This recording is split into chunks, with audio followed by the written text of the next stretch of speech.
Hi guys, welcome to Python project Building Online Banking Application course. Here in this course, we will learn step-by-step tutorial on how to build simple online banking application using Python. Although it's basic and simple, but the app will have cool and advanced functionalities as the following. First, the user will be able to sign in or log in using his account. Second, the user will be able to recover his PIN just in case if he forgets his PIN or password. Third, the user will be able to deposit his money. Fourth, the user will be able to withdraw his money from his bank account. Fifth, the user will be able to transfer his money to another bank account. Sixth, the user will be able to check his balance. And seventh, the user will be able to see and check his deposit interest rate. And the last one here, the user will be able to calculate this compound interest.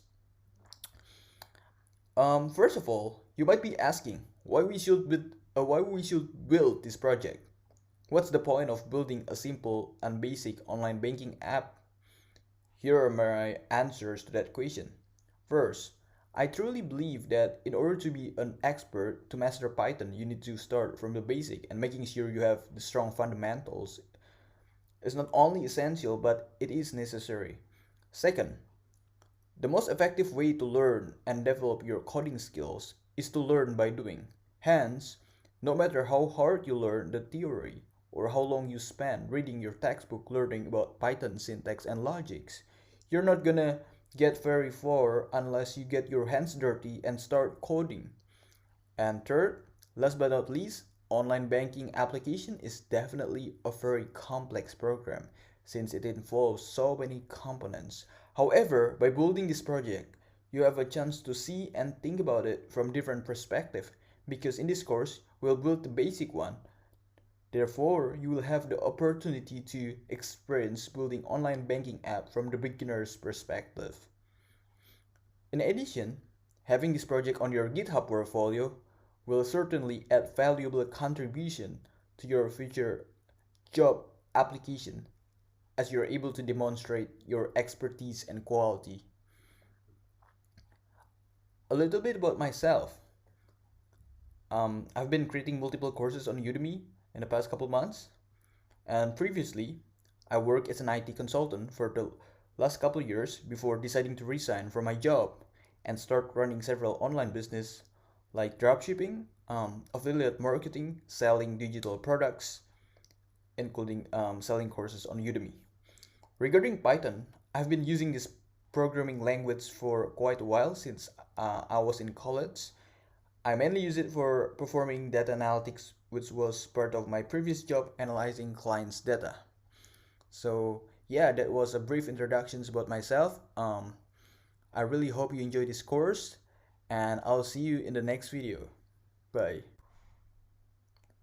What's up guys, welcome back to the course. In this video, I'm going to show you the highlight of the course. So let's begin with the first chapter here, whom this course is intended for. So in this section, um, I'm going to be talking about the prerequisites or requirements that you need to have before taking this course, as well as type of people who might find this course to be interesting, or type of people who will like this course, stuff like that. So that's the first chapter. Second chapter, tools, IDE, and libraries. So I'm gonna list all tools, IDE, and Python libraries that we're gonna use for this project.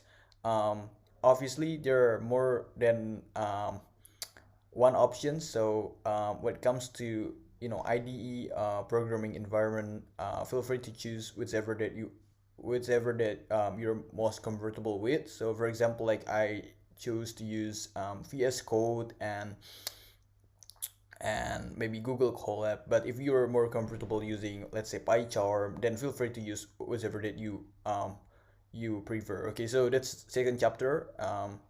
The third chapter, what we're going to build. Okay, so I'm gonna tell you exactly what we're going to build. Okay, so what kind of online banking applications that we're going to build, what functionalities and what system that our online mobile banking is going to be based on, And then the fourth chapter here, we're going to set up all required tools. So in this section, don't worry, I'm gonna teach and guide you step by step from scratch how to set up your IDE, whether you choose to use PyCharm or VS Code. I'm gonna guide you step by step on how to download it till all the way to have it ready on your desktop for you to code. So don't worry about it. We'll get to it next couple slides. All right. So that's chapter 4, and then chapter 5, basic Python warm up. Okay. So this section is only intended for people who have never been coding using Python before. So if you have basic or maybe intermediate skills and knowledge in Python, so feel free to skip this part because I don't think you will need this section. It's going to be just very basic explanations about basic syntax and just like fundamentals that you all need to know before getting to the project. So yeah, feel free to skip if you feel confident with your Python skills. Feel free to skip.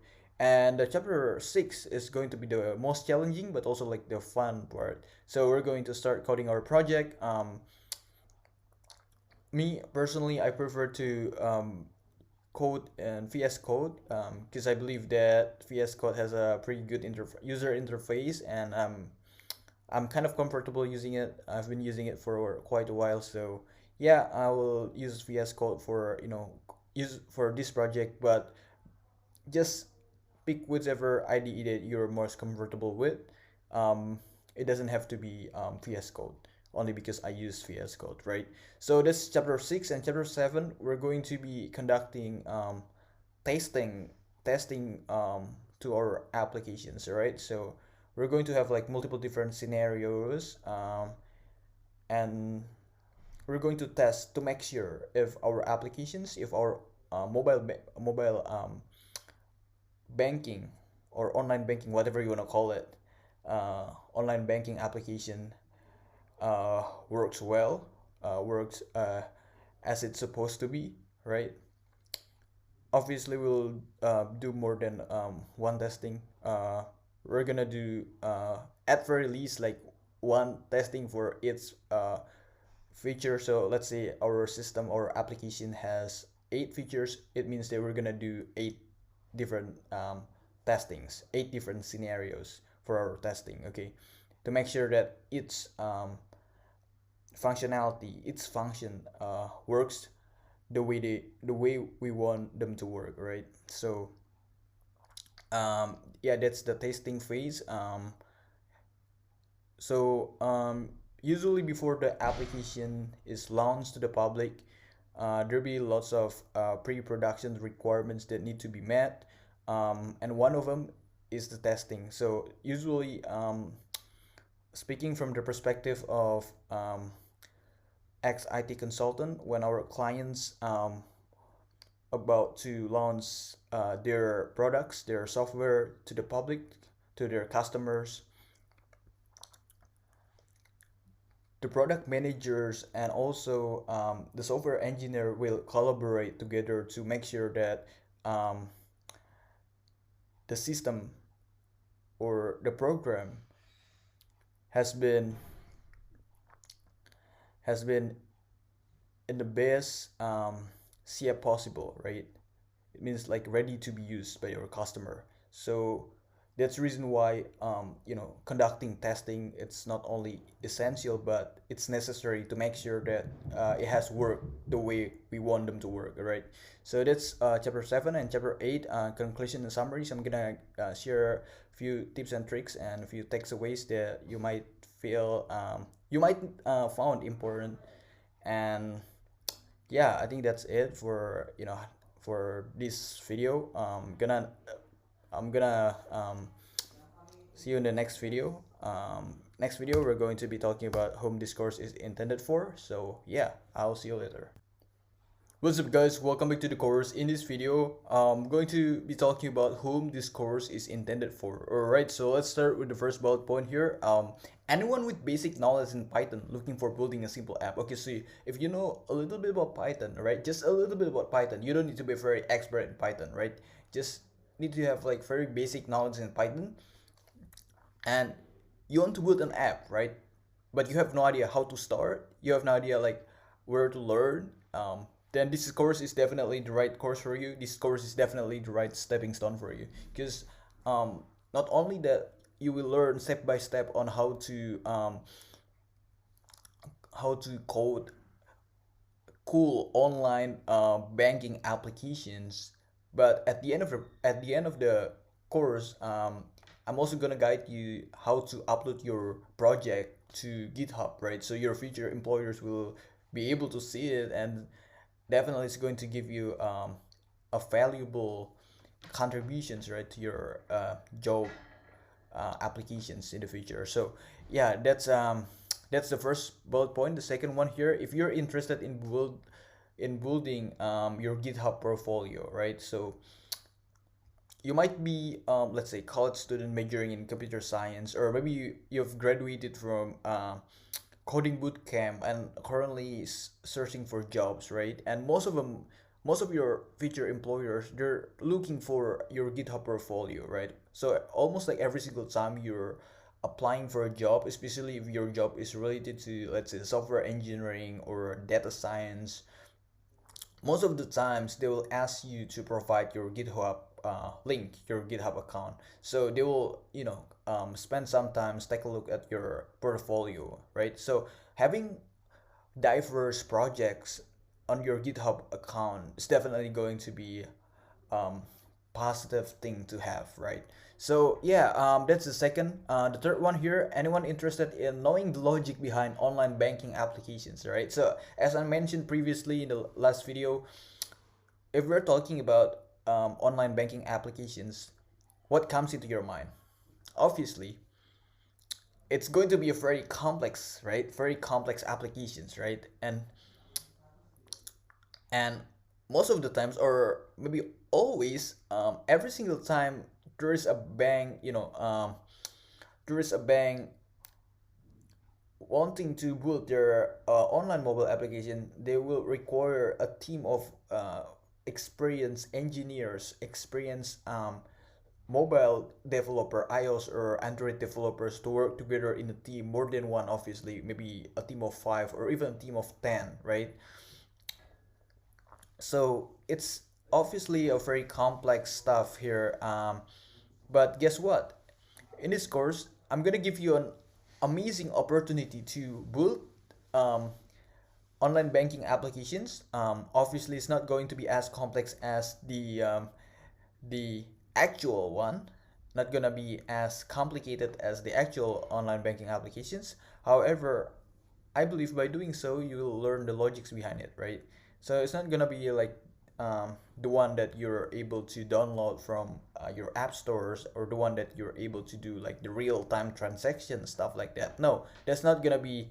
It's not gonna be that advanced, but it will give you an idea of what it actually looks like, and it will give you a new perspective to see it from the back end side, right? So here is the thing. If you've always been curious and interested in the logic behind online banking applications, right? You've been using it maybe since you're 17 or 18 years old, right? Since you have your bank account and you do transactions from your phone, stuff like that, and all you see is from the perspective of customers, all you see is from the perspective of the user of that applications, right? But you're curious, you might be curious about what it actually looks like from the back end, right? From the perspective of the engineers. And this is exactly what you're gonna see. So I'm glad to say you're in the right place if you've always been curious about that stuff. So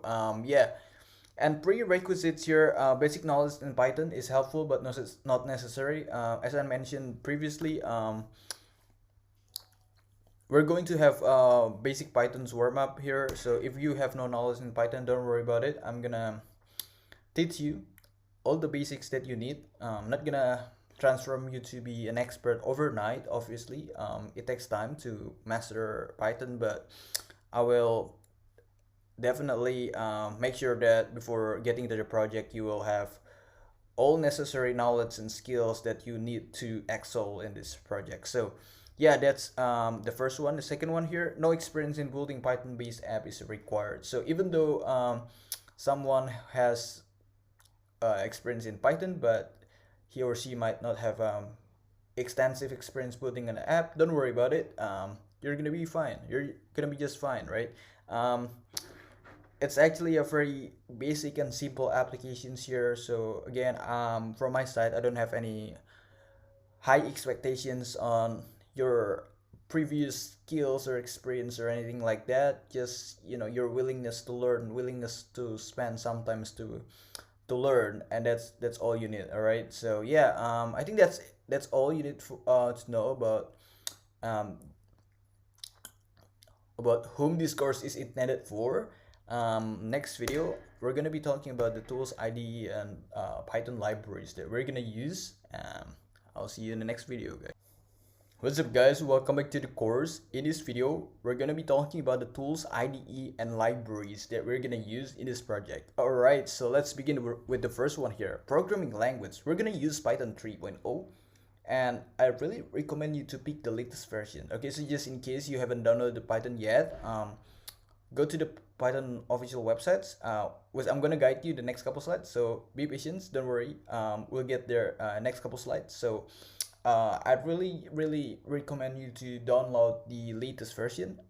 If I'm not mistaken, it's 3.11 point something. I forgot the exact number here. But again, I also attached the link on the slide. So just click on it and it will direct you to the official website of Python, the download page. So yeah, don't worry about it. We'll get there next couple slides. And the second one here, the IDE. For the IDE, I have several different recommendations here: PyCharm, Sublime Text, VS Code, and Google Colab or Jupyter Notebook. Okay, so personally, I am more comfortable using VS Code. That's the reason why I put this in bold. And for the tutorial in this course, I'm going to go with VS Code since this is my favorite one. But again, guys, feel free to use whichever IDE that you're most comfortable with. And in fact, for our basic Python warm up, we're gonna use Google Colab because Google Colab is browser based IDE, which means that you don't need to download anything, you don't need to install anything to your desktop. All you need to do is just go to the browser, Google Chrome or Mozilla, whatever, and type in Google Colab, and you can build your project on the browser, right, without having to install anything. So that's the beauty of Google Colab, but we're only going to use it for, you know, for our warm up session, not the actual project. So that's the IDE. And the next one here, libraries. We're going to use math library. Right, this is the only Python library that we're gonna utilize in this project. Nothing else. I'm pretty sure nothing else. We'll see if we need something else, then I'm gonna add to this slide. But as far as I'm concerned, we don't need any other libraries beside math. And the last one here, GitHub. At the end of the course, I'm gonna guide you step by step on how to upload your projects on GitHub. And also, don't worry if you haven't created your GitHub account yet. I'm gonna explain to you how to create your GitHub account, and obviously step by step tutorial on how to upload your create your first repository on GitHub and upload your first project there. So yeah, I think that's all you need to know about the tools, IDE, and libraries. Let me know if you're excited for this project. I'm excited, to be honest. So yeah, I'll see you in the next video, guys. Alright, guys, welcome back to the course. In this video, we're going to be talking about our online banking system or online banking applications that we're gonna build. So obviously it's going to be a simple one, a very basic one. All right, so don't expect it to be very advanced where you can download it or where you can do real-time transactions or anything crazy. So yeah, it's just going to be a very basic. So the purpose, the intentions of me making this course is simply just to provide you an opportunity to um, see like how is the back end of an online banking system, online banking application, right? So yeah, so the application is going to have multiple different features here. First, the user will be able to sign in and log in using his account. Second, just in case if he forgets his password or his PIN, whatever you wanna call it, is able to recover his PIN. Um, the third one here, he's going to be able to deposit his money. Obviously, if he's not able to deposit his money, then what's the point of having online banking system, right? So the fourth one here is able to withdraw his money. Obviously, it's his money. It means that it belongs to him, right? So it's very important to make sure that he's able to withdraw his own money, right? Um, Unless we want to get sued, but we don't want to get sued, so um, we'll definitely protect our customers' assets, right? Make sure that our customers are able to withdraw their assets whenever they want, right? So that's the withdraw functionality. And the next one here, transfer. So our customer, the user of this app, will be able to transfer his money to another bank account. The next one here, check balance. So he's able to check his balance, right? Check how much money left in his account, stuff like that. And the next one here, deposit interest rate. So he's able to check his deposit interest rate, and continuations of deposit interest rate. Is also going to be able to calculate compound interest and exit menu. So at the end of the transactions, he's going to be given two options. The first one, whether he wants to continue another transactions, or maybe he's done with the application. So if he chooses to go with he's done with the applications, then the program will end. But if he chooses to do another transactions, then the main function is going to be called again, right? So that's pretty much like all functionalities that we're going to build in this project. So I really hope you guys get excited with this. I'm really excited with this. Let me know. Also, don't worry. You will see lots of um, errors. It might be syntax error, or you might find your code doesn't work the way you want them to work. So don't worry. I'll do my best to help you. Just let me know in the comment sections. Let me know what's your problem. I'm gonna try to do my best to uh, help you to fix your issues, right? So just let me know, right? Yeah, I think that's all you need to know about things that we're gonna build and all functionalities that our project going to have. I really hope this excites you. So I'll see you in the next video, guys. What's up, guys? Welcome back to the course. In this video, we're going to set up all required tools. All right, so let's begin with the first one here.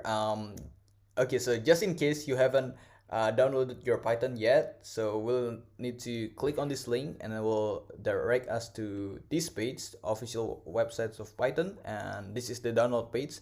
So if you already have your Python downloaded on your operating system, just skip to the next one, so ignore me. But if you haven't downloaded your Python yet, then pay close attention to what I'm about to do. So here is the download page. The latest version is 3.11.2, so I really recommend you to download the latest version.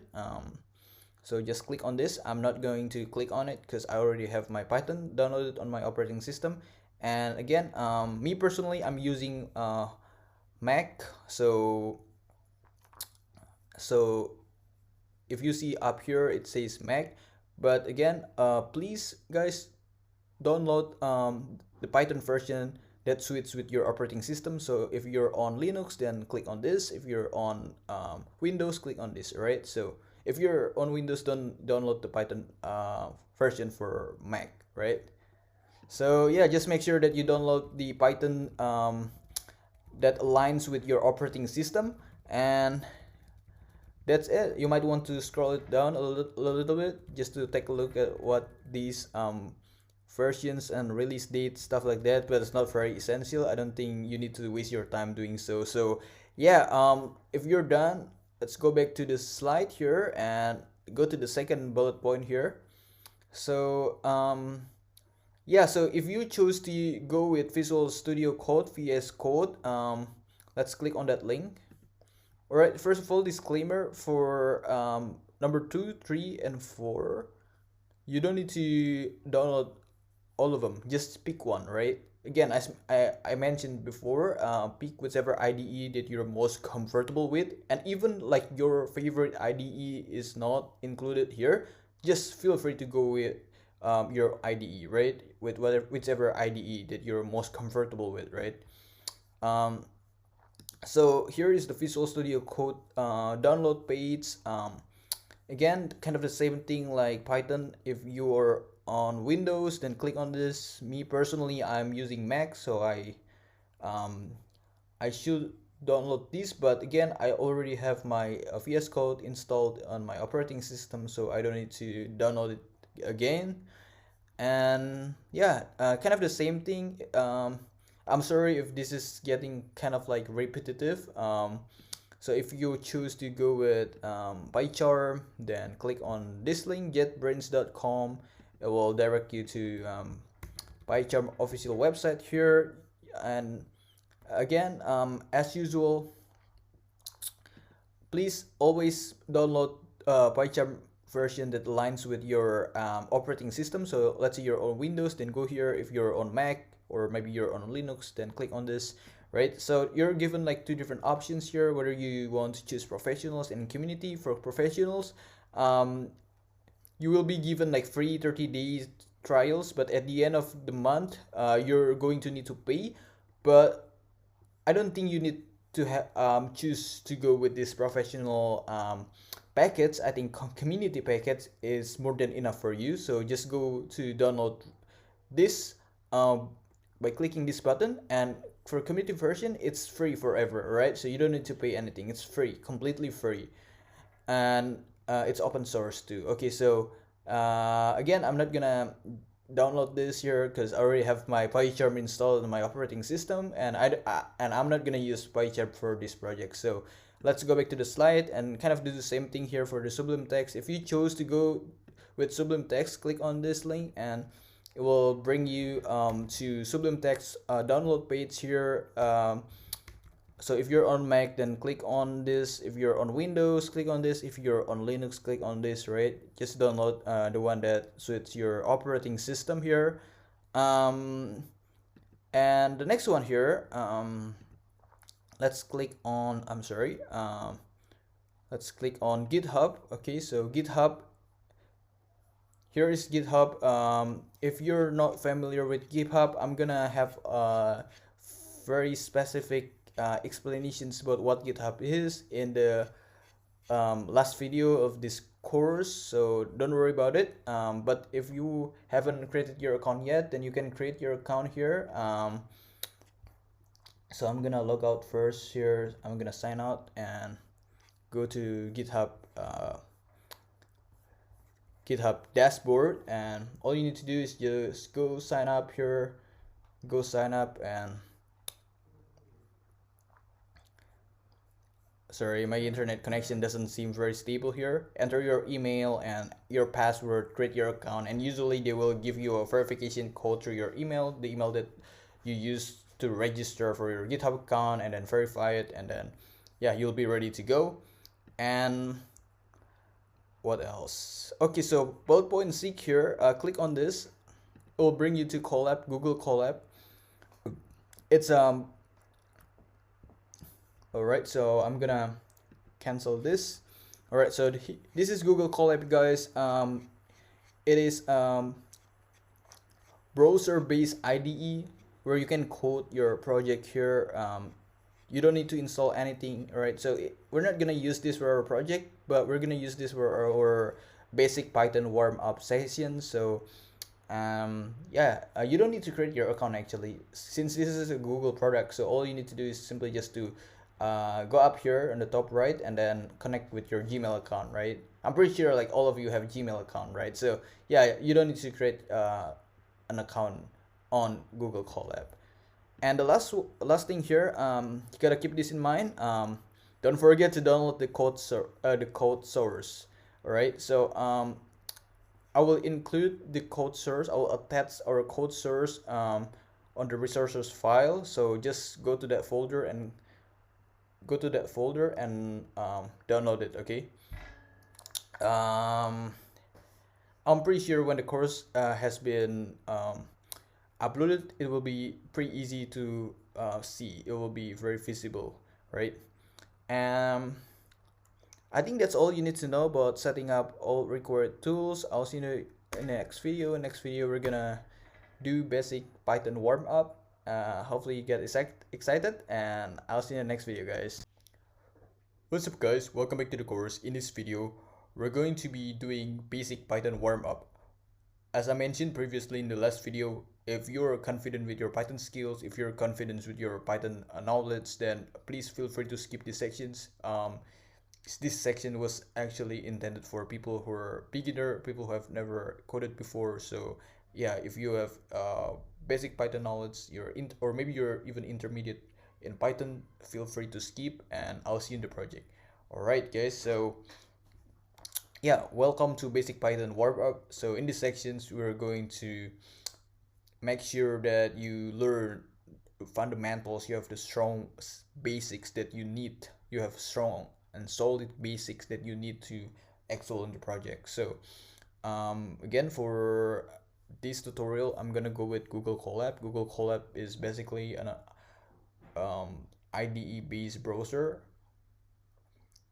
and you don't need to install anything, you don't need to download anything. You can access it from Google, and since it's Google product, you don't need to create your account there. As long as you have Gmail account, I'm pretty sure like every single one of you has a Gmail account. So all you need to do is just to log in, and if you're asking me where to go, just click on this link and it will bring you to that page. And here we go. I already have it open on my other tab, and what you need to do is just go to file and new notebook, but I'll already open my own file here. So all I'm going to do is just to click on this code. Right, so first we're going to learn about data type, right? Data type, or usually I call it variable type. There are many of them, but again, as I promised in the beginning of the course, I'm going to warm up your knowledge in Python, especially things that are related to the project. All right, so I'm not gonna go to general or too deep. I'm just gonna prepare you and provide you all informations that you actually need for this project. All right, so when it comes to data type, there are many of them, but I'm gonna be focusing on basically 4. Right, first one is string, second integer, third float, and fourth boolean, because we are only going to use those 4 data types. All right, so we're going to be concentrating on those 4 only. So let's begin with the string, right? So just in case you have no idea how to write command, this is how you do it, command. So when you execute, when you compile the code, it kind of excludes this part. All right, so data type practice, that's maybe the title. All right, so let's begin with string. All right, string. If you're asking me what is string, string is a Python data type where it contains a word or a sentence, right? It has nothing to do with number. So let me give you an example. It's kind of useless to learn about theory because sometimes people don't really get it, and you will get it immediately once I'm showing you an example, right? So lots of people get it easier and way faster when I provide you with examples. So let's ask, who is my name? My name is Chris, right? So remember when you remember in Python, maybe not only in Python, in almost like all programming language here, if you want to set a value to a string, you need to have a quotation mark like this. So let's say my name is Chris, right? And you print name, and you compile the code and then see it's Chris, right? And then what if I reassign the value to that variable? So now it's Bob. So you recompile it and now it's Bob, right? Okay, cool. What if I change this variable into first name and last name? First name and it's Chris, and last name it's Raharja, like this, right? What if you compile? Wait, it didn't give you anything, right? Because guess what? I already changed the name, the variable name. That's why you need to be consistent with the name. So if I have first name here, so you need to be consistent with the name here, last name, and then when you compile the code, it gives you like this, and it doesn't seem to be good output because there's no space, right? So let's give a space here. You can give a space in Python by doing something like this, and now it looks way better. Now it has a space, right? So that's pretty much how you declare a string variable, right? Always remember to put a quotation mark, because if you don't have a quotation mark, then it will give you an error. And just to make sure, you want to make sure you understand the data type. So in Python, there is a function called type, and the parameter for this function is simply just the name of the variable. So for example, the name of the variable is first name, and then you compile it, and it will give you the name of the type. I'm sorry, it will give you the type of the variable. So it's string. It's str string, right? Right. So let's move on to the float, right? Maybe go with integer first. If you're asking me what's the difference between integer and float, integer is a whole number, right? For example, 5, 8, -9. And meanwhile, float is a decimal. It has it's not a whole number. For example, 3.5, 7.6, or 2.9. Okay, so hopefully you get it, right? But I'm gonna give you an example so you understand better. So integer, let's say num equals 2. This is integer, right? But what if you have a float, 6.9, something like this? Oh, sorry, float, num2 6.9, something like this, right? And then you check the type of num. It should be int, integer, right? Here we go. What if you check the type of num2? It should be float because it's decimal, right? Here we go. And let's do an experiment here. What if we calculate, we declare a variable called calculate, and we multiply num with num2. I'm sorry, we just add num with num2, like this, right? And we check the type of the variable calculate, right? So let's check. Now it's float. Reason why, if you're asking me the reason why, because 6 plus 6.9 plus 2, it's going to be 8.9, and 8.9, it's obviously a decimal, right? However, don't worry, if you want to keep it in integer, actually you can do something like this. Calculate. So you kind of like reassign the variable name, reassign a new value to the same variable, calculate equals integer calculate. So that's how you reassign a value to the pre-existing variable, and now you can check the type of the variable. So calculate like this, and you compile the code, and this is what you got, integer, right? So right, here we go. I think we're good with integer and float, and let's do the last one here. It's called boolean, like this.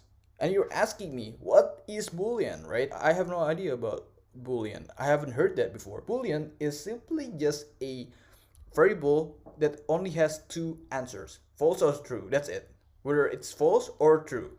So let's do a check, something like this, and it's called false, right? And you print it, all right? So you print it, and it says false, and you check the type. So you check the type of this variable called check, Type check.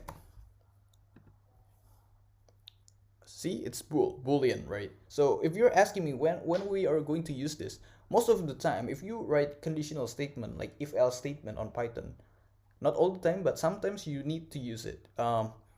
Maybe we're not gonna get like into very detail when we're gonna use it in this project, but we'll see it when we do the actual project. Okay, so that's how boolean works. Only has two answers, either false or true, true or false.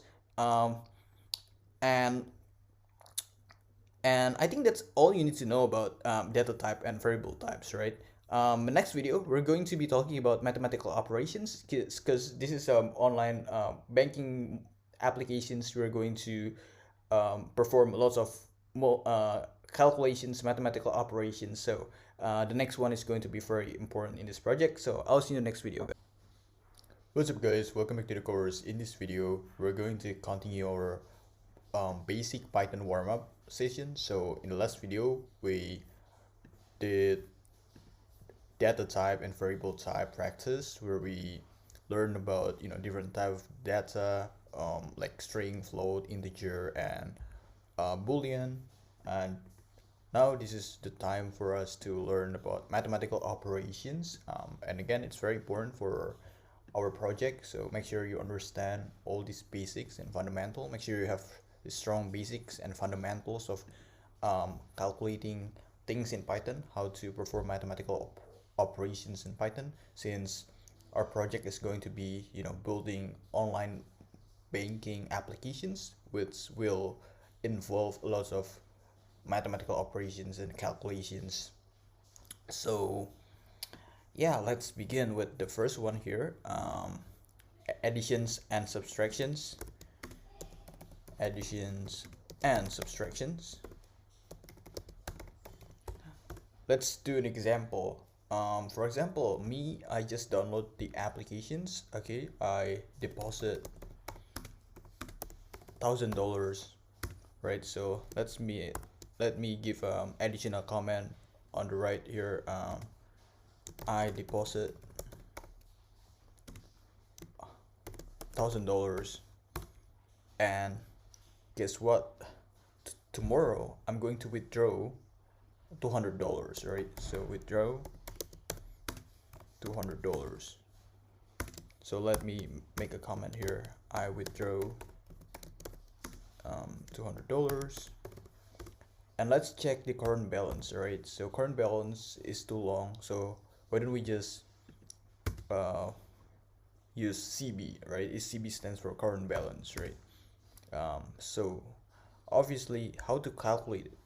So we need to subtract deposit, which is the amount of money that I deposit, with the amount of money that I withdraw, right? So let's print the current balance to see how much money I have left on my bank account, right? So here we go. 800, right? So you subtract thousands by 200, so you got $800. So the amount of money that is left on my bank account is $800. Okay, so what if I do deposit again to my bank account, right? So let's do second deposit here. Second deposit, and this time I'm going to deposit, let's say $5,000, because I just got my profit from my dropshipping business, and I got 5,000 net profit from my Shopify dropshipping. So this is my second deposit. So this is my second deposit, right? And to the current balance, all we need to do is just to add the second deposit,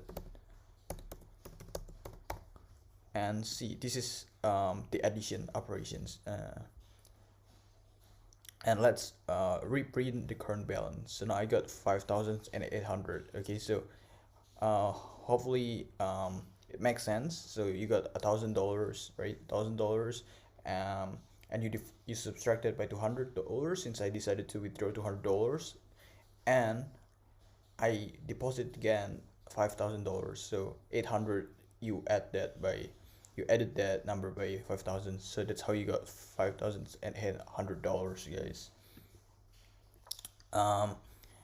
And these are examples of additions and subtractions, and I made this example to be kind of a little bit more specific and related to our project, which is our online banking system, because we're going to calculate the amount of money that our user deposit, amount of money that our user withdraw, and then obviously the current balance is going to be the subtractions of the amount of money that the user deposit with the amount of money that he or she withdraws, right?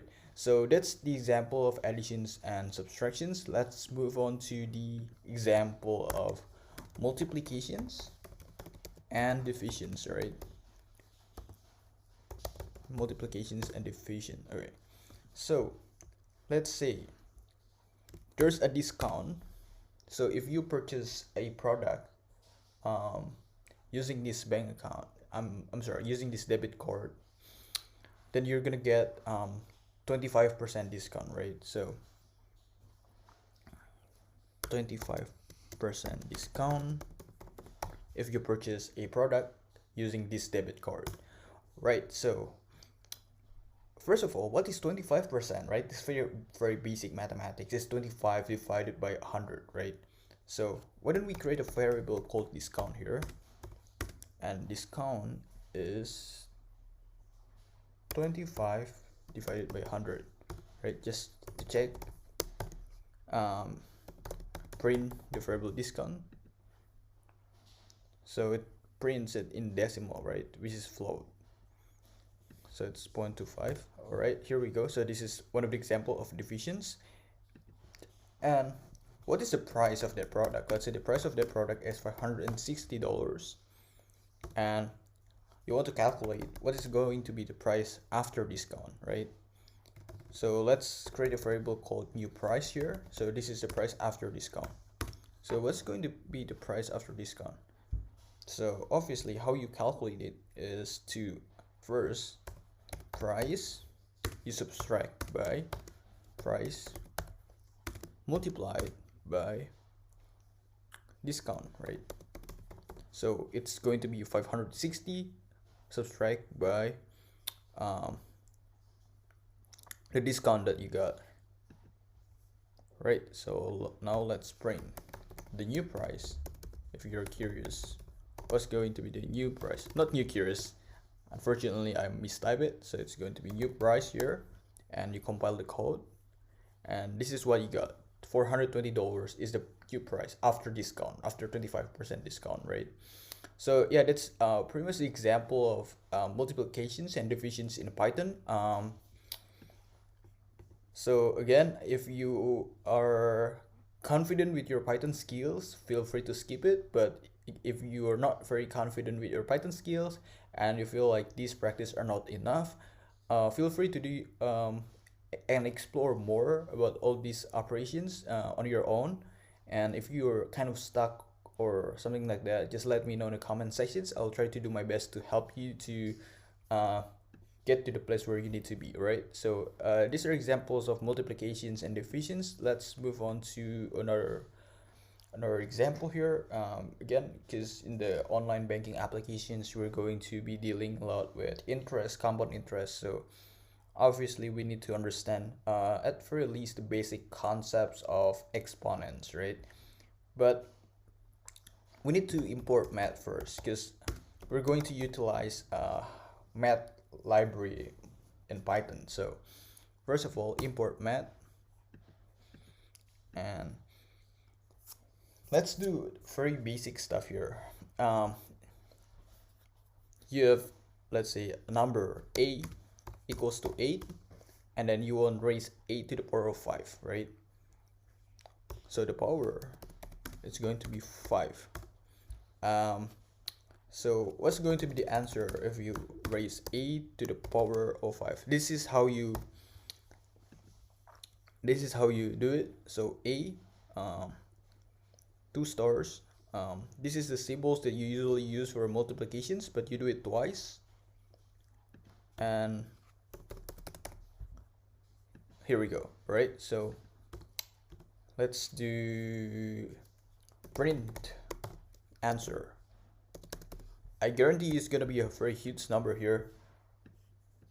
See, 32,768.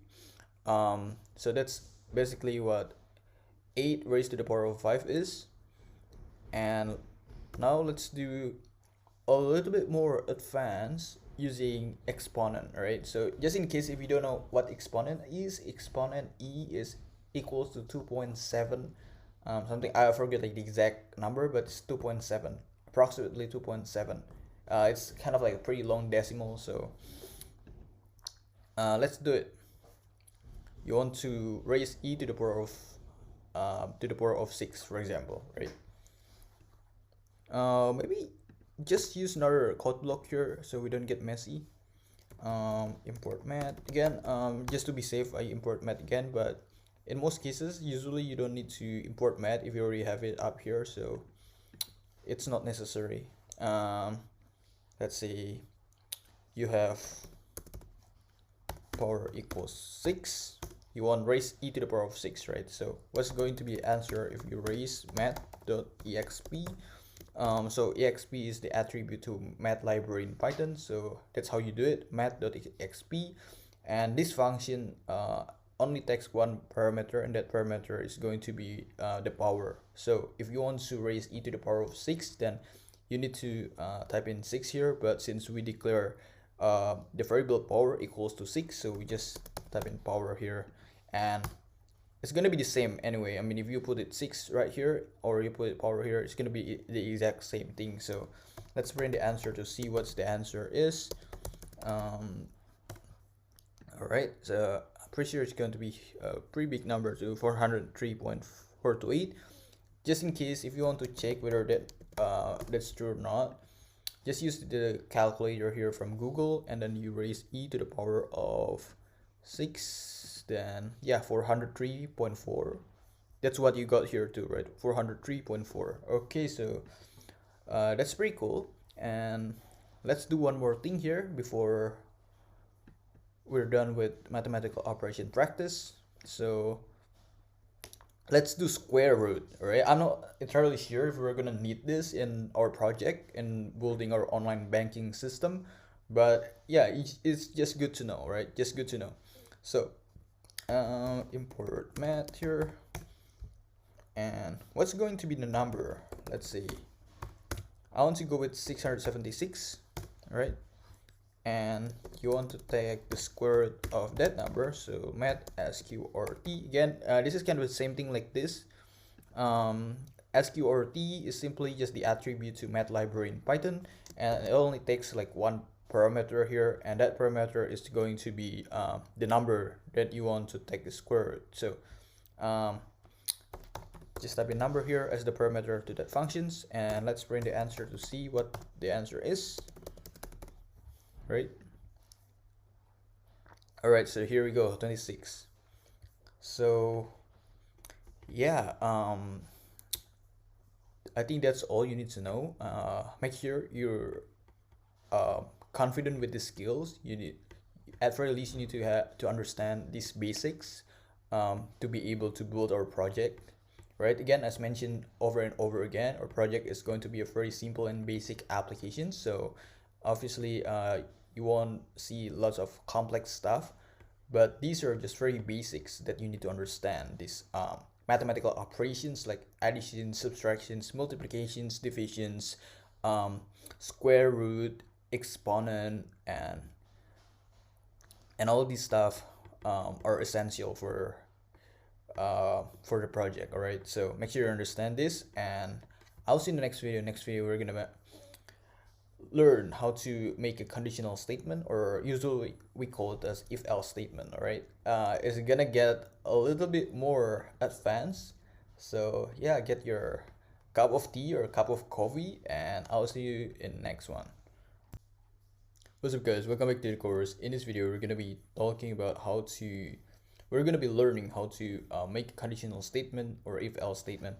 So in previous video we learned about mathematical operations, and Hopefully you guys understood the basics, because we're gonna use a lot of them. So let's move on to the if else conditional statement here. So let me give a title here: conditional statement,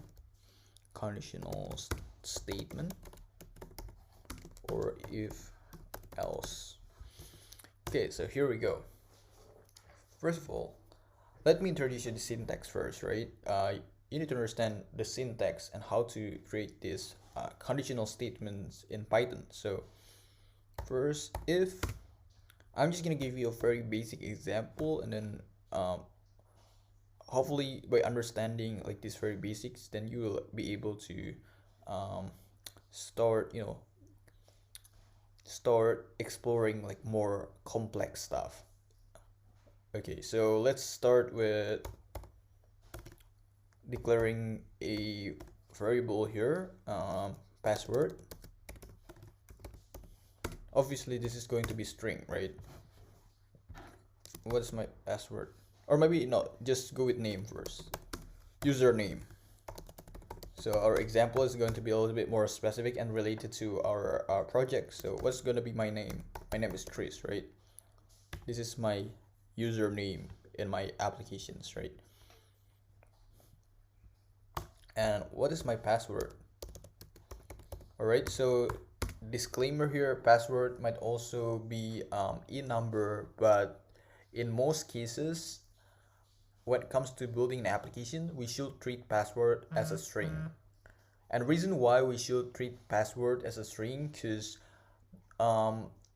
in most cases, it will be like combinations of number and letter, right? So you cannot treat it as a float or integer, and we're also not going to calculate a password, right? We're not gonna use password and multiply or divide it by another number. It just doesn't make sense, right?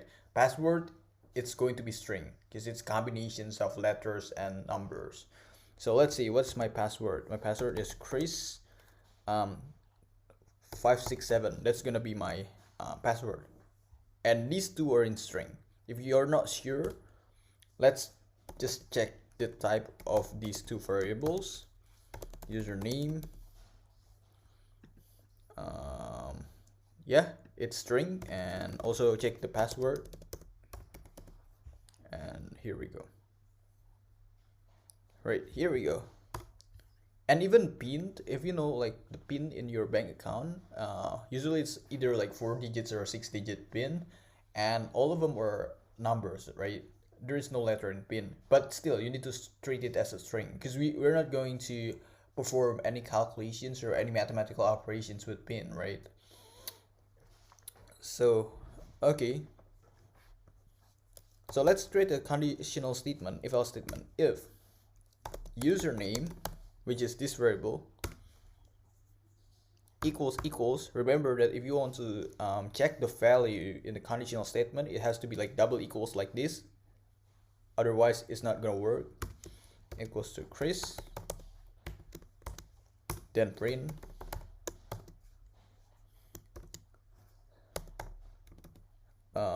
login.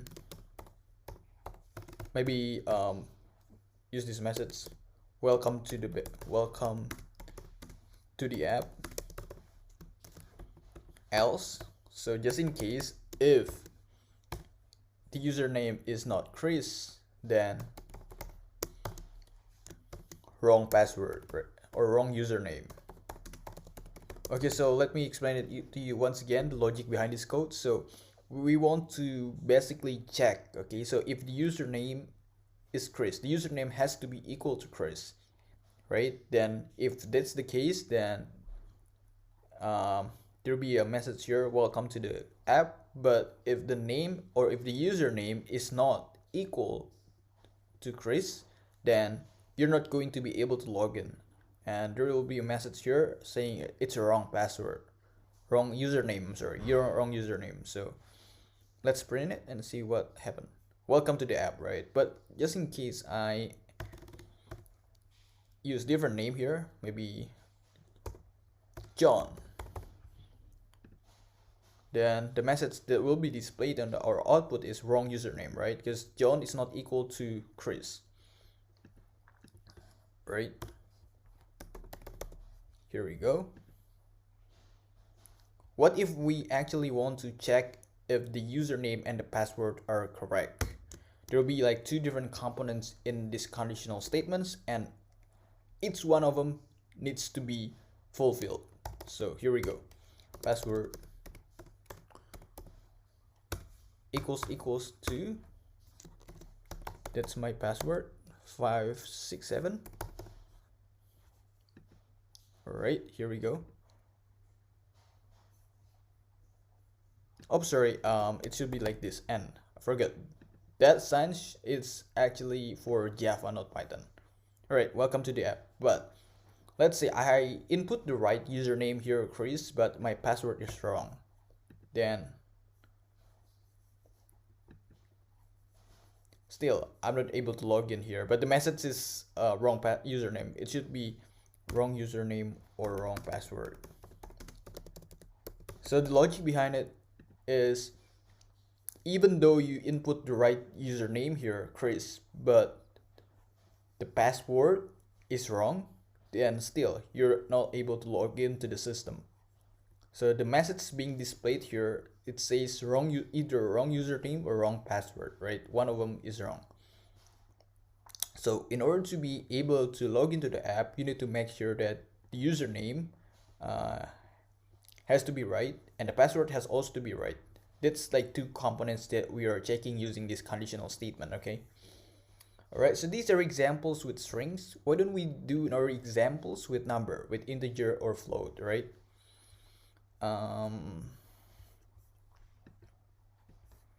Let's say you have balance. You have current balance equals $600, okay? That's your current balance. And now you want to withdraw your money and you want to withdraw $700. Actually, it's not gonna work, right? Because you're withdrawing the amount of money that you don't even have in your bank account. So if you only have $600, then the maximum amount of money that you can withdraw is obviously $600, right? You cannot withdraw $700 because the money is not there. The money is not yours. So here's the thing. The bank has to check first if the amount of money that you want to withdraw, it has to be at very least smaller or equal to the amount of money that's left in your bank account. So let's do check using the conditional statement or if else statement here. So let's do check. Check equals CB subtract by withdraw. And again, your current balance in your bank account should not be negative, right? So let's print this first. Print this variable check, and it's negative 100. And we need to do, what we need to do here is to prevent this from happening. That's the reason why we need to have conditional statement or if else statement to basically check if the amount of money that you're withdrawing, has to be less or at very least equal to your current balance, right? Because if you only have like $100, for example, in your bank account, and you want to withdraw $1,000, then guess what? The bank is going to lose money, right? Because you only have $100, so actually you're like stealing $900 from other people's account if the system is wrong. So let's do the check here. If check is greater than 0, greater than or equal to 0. So what this implies is actually if your current balance is still greater than 0, if your current balance is still greater than 0, then yeah, you can withdraw your money. But if your current balance after withdrawing the money, if your current balance is negative, then you cannot withdraw your money, right? Because the amount of money that you're going to withdraw is more than the amount of money that's left in your bank account. So 0 let's print withdrawal successful, like this. Else print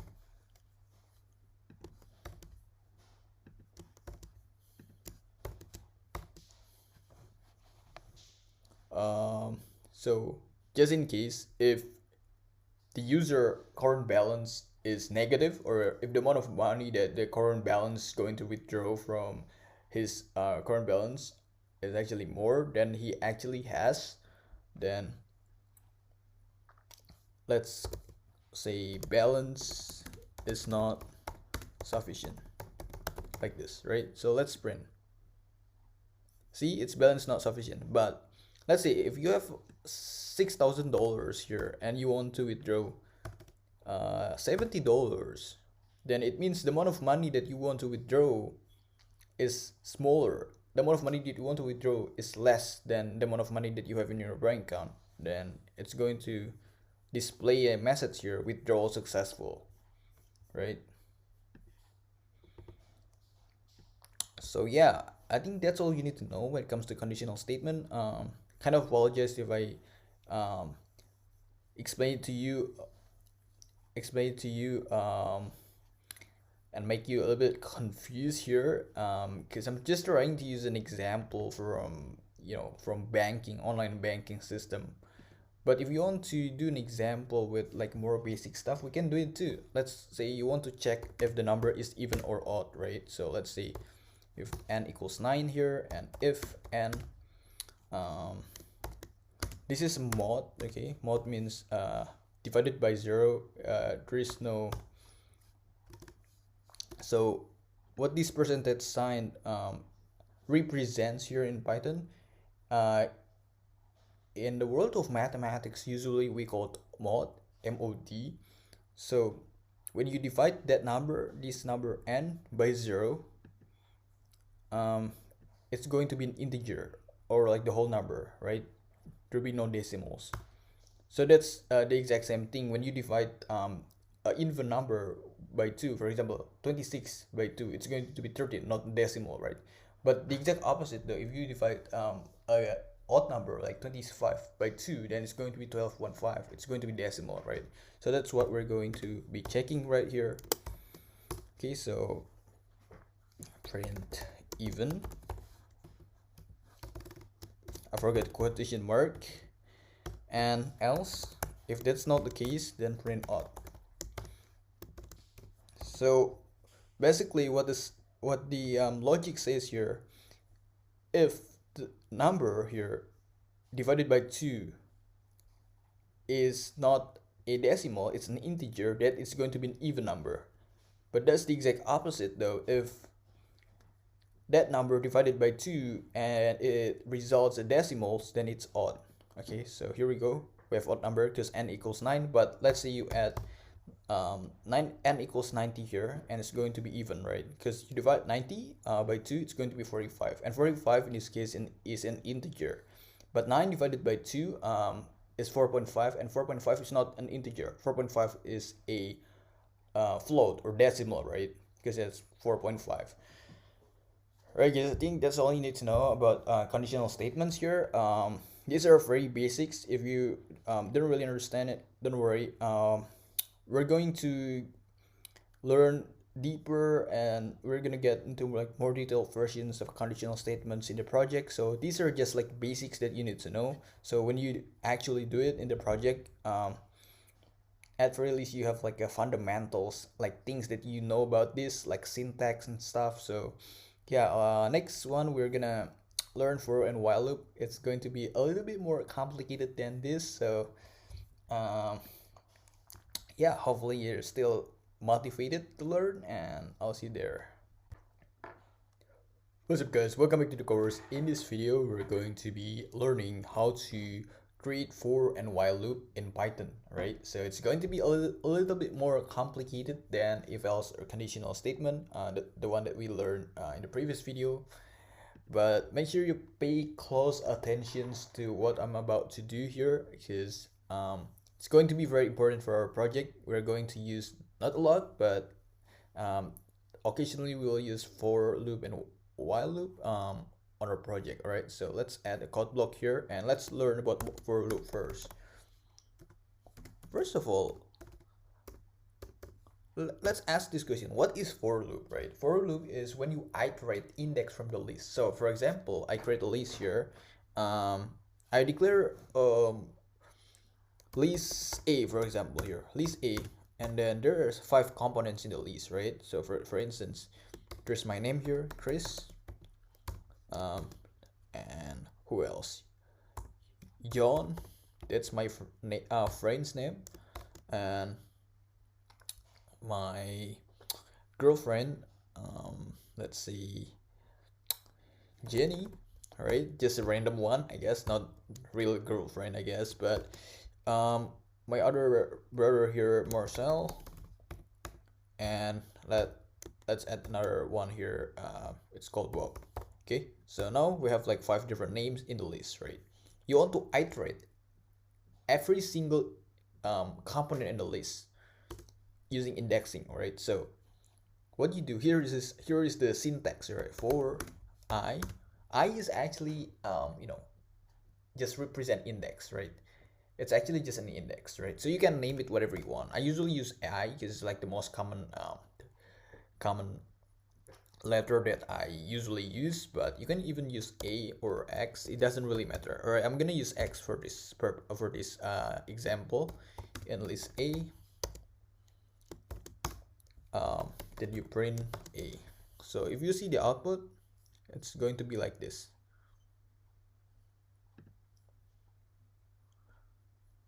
Let me. Oops, it's supposed to be like this. Here we go. All right, so Chris, John, Jenny, Marcel, and Bob.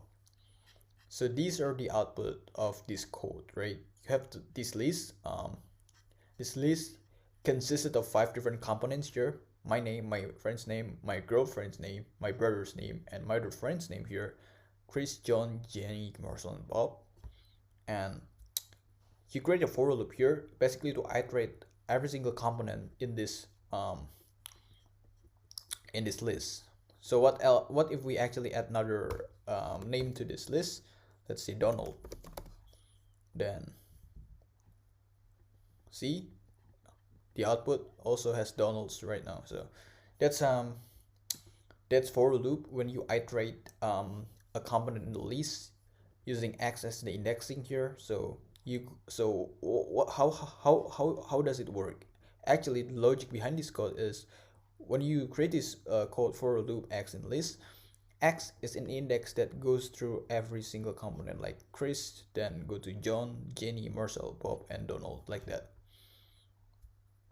So yeah, that's for loop. Let's do another practice. I kind of apologize though if you don't really get it right now, especially if you're like very beginners in Python. It might be a little bit confusing at first, but the more practice that you do, the more codes that you write, then the more confident you will be. So let's do another for loop practice here. So now since we already use a string as our example, let's use a number, right? In either integer or float for our example. So let's declare like an empty list. Okay, so empty list 1. Just name the list as list 1, and then it's going to be empty list like this. All right. So in order to declare empty list, you can do either like this or something like this, like open and close bracket, and there is nothing inside the bracket. That's how you declare empty list in Python. But usually I'm more used to declaring the list using this type, but it's the same anyway. So it doesn't really matter. So don't be confused with that. So let's actually create another for loop here. It's kind of like different type of for loop here. So use I as indexing for loop in range. So we declare range 0 to 7, for example. Remember that when you declare 0 to 7, actually you're only going to have like 6 you're only going to go all the way up to 6. Why? Because 7 is not going to be counted in Python, right? So the indexing starts with 0, so it's going to be like 0, 1, 2, 3, 4, 5, 6. There'll be like 7 of them, but you start counting from 0. That's why 7 is not going to be included in this case. Let's add like every single number to our empty list, right? So list 1 append. So just in case if you haven't used this before, append means that every single index iterated from this range 0 to 7 is going to be added into our empty list, right? It's going to be added into our empty list, and put the index first here, and then oops, it's supposed to be like this. And don't forget to print our empty list. It should not be empty anymore. See, 0, 1, 2, 3, 4, 5, 6, right? Because when you declare this for loop for I in range 0 to 7, 7 is not counted, so it's going to be, there will be like 7 numbers, but you start counting from 0. That's why you go all the way up to 6, not to 7. And every single number here is iterated and added into this empty list, right? I think that's all you need to know about for loop. It's totally fine if you are still a little bit confused with how the syntax work and stuff. You know, at first when I learned about for and while loop, I was really confused too, guys. So to be honest, it's completely fine. Don't worry too much about it. You're gonna get better and better. You're gonna get more confident once you like do more practice, and can guarantee you after finishing the project you'll be able to master all these things. So again, as I always emphasize, learn by doing. These are kind of like the theoretical part of the course where I kind of like teach you how to create for loop and a while loop. But once you start using it in the actual project, you will definitely understand better. Reason why? Because when you're actually doing the project, you know like what's the actual objective and how to accomplish that objective, right? Instead of just doing random thing as an example, like what we are doing right now. But it's a good thing though, like you at least very least need to know very basic stuff that that makes your life easier when it comes to building the project. So let's do while loop here. If you're asking me what's the while loop, while loop is simply just a command for Python. As long as the condition is met, then it's going to keep going, right? It's gonna keep going. So for example, I have b equals 9, okay? And I tell Python, hey, while b still less than 11, okay? So if b is still less than 11, then keep printing. Print apple, for example. So if b is equals to 9, that's the initial variable that I declared here. And then as long as b is still less than 11, then print apple. And guess what? What's gonna be the output, right? It will keep printing apple over and over again, right? And at some point the code is going to crash. So it's better to stop it before it crashes. How to stop it? Here we go. It's crashed. So what if we actually add increment here? B equals b plus 1. So every single time b is going to be added by 1, right? So 9 added by 1 is going to be 10, and 10 added by 1 is going to be 11. So it's going to print apple only twice, right? Because first b is equal 9, then it checks 9 is less than 11, right? Yeah, it is less than 11, so it print apple. And then now it goes to the increment b, which was 9, you added by 1, it's going to be 10, and then you check again here. Okay, 10 is still less than 11, all right? So it prints the apple for the second time, and then again it goes to increment again. So we're going to increment 10. So b equals 10 plus 1, it's going to be 11, and then it will recheck it again here, and 11 is not less than 11, right? 11 is not less than 11, so it stops there. That's how it works. I really hope you guys understand the basics. So if you're not really confident yet, feel free to do the practice on your own. Do your own experiment, doing all this stuff. Creating a list, empty list, or whatever, and practice how to, let's say, add components to your empty list using for loop, or maybe you have certain conditions and then you want to create a while loop. As long as that certain condition is met, then the while loop is going to keep printing the output. So yeah, just do that stuff for your additional practice there. So yeah, I'll see you in the next one. Next one we're gonna learn how to get the input from the user. That's going to be very crucial, right? Because in a bank, mobile banking applications, we need to make sure that our system is going to be able to get the data, get the information from the user. Like, we're asking you, hey, what is your username or what is your password? And the system needs to have a box where the user of that app is going to be able to input his username or his password or PIN and so forth and so on, right?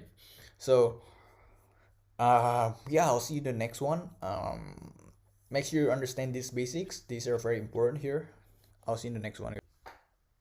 What's up, guys? Welcome back to the course. In this video, we're going to learn how to get input from the users.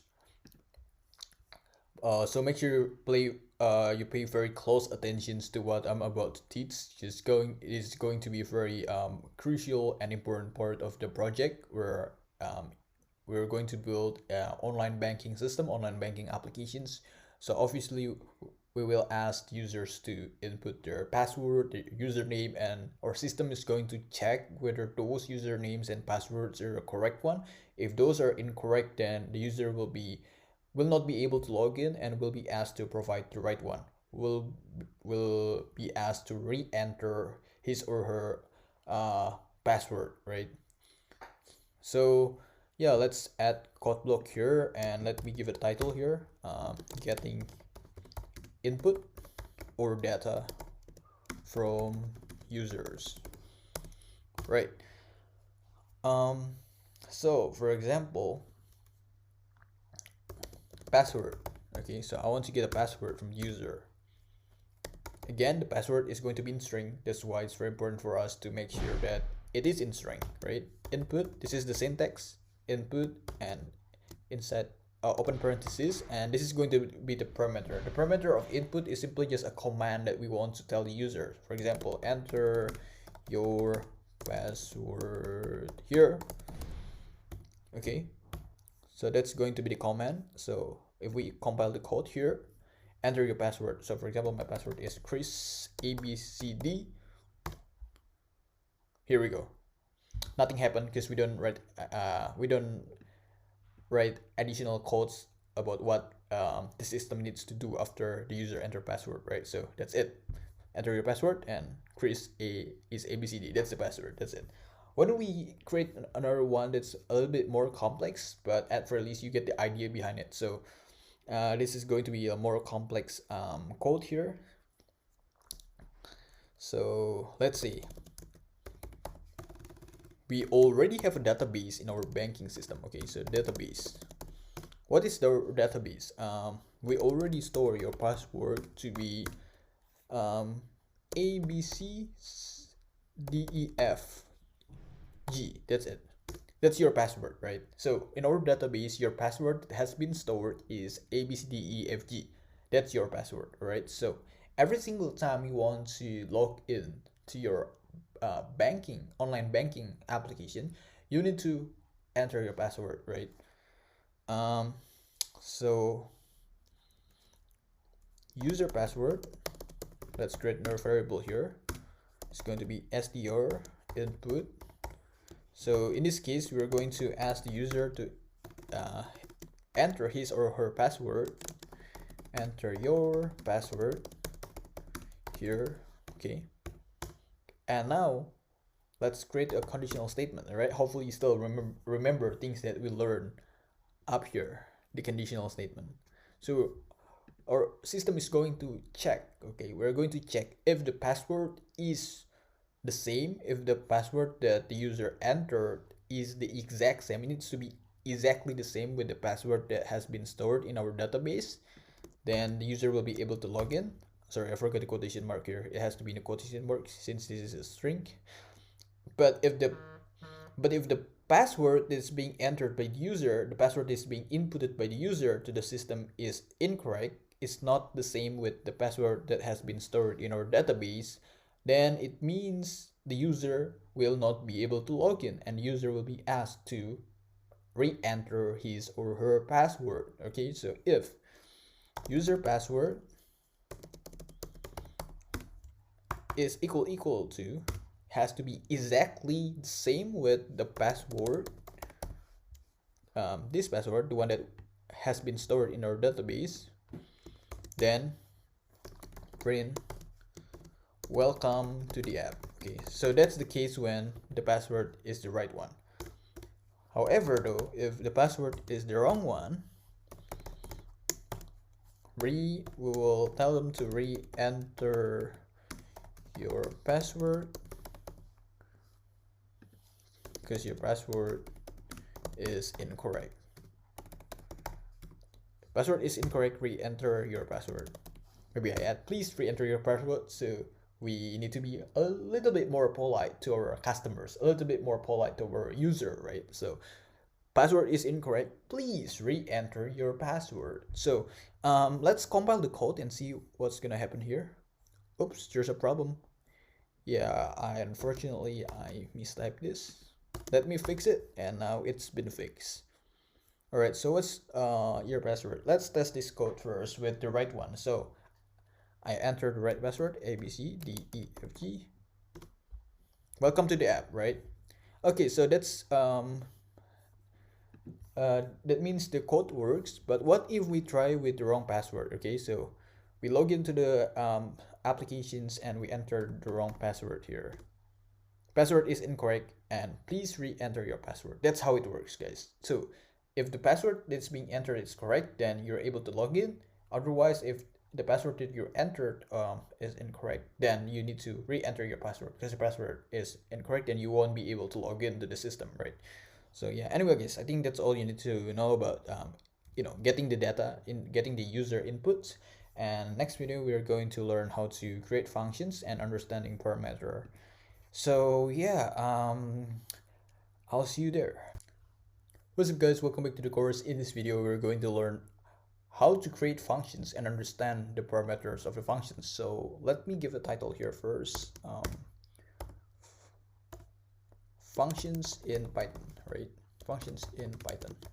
Make sure you pay very close attention because in our project that we're going to build online banking applications, we're going to have lots of functions. So make sure you pay very close attention, and you don't need to understand like very complex stuff about functions, but make sure you understand the basics, right? Because we're going to use a lot of basics of this concept. Okay, so let's start with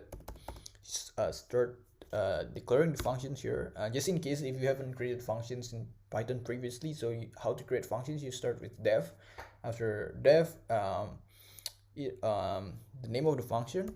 So for example here we want to calculate the password length, so the name of the function here is password length, open and close parentheses and semicolon, like this. And if you leave it like this, it means the functions doesn't have any parameter. But if you want to have parameter, then you need to put something here.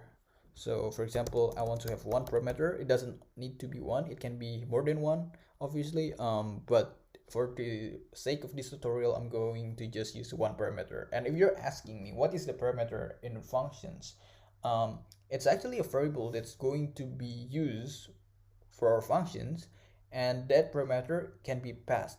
So every single time we call the functions, we need to add parameter to it. So basically the function is going to be able to use it as a variable for the operations inside the functions. Okay, so let's start.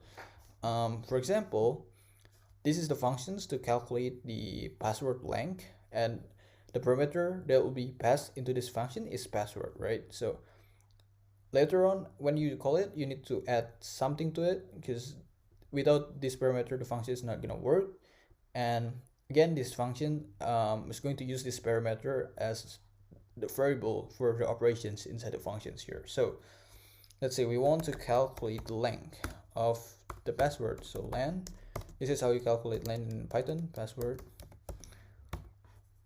like this. Maybe it's better to make sure that the password is in string first, because we just want to be safe, right? So string str password,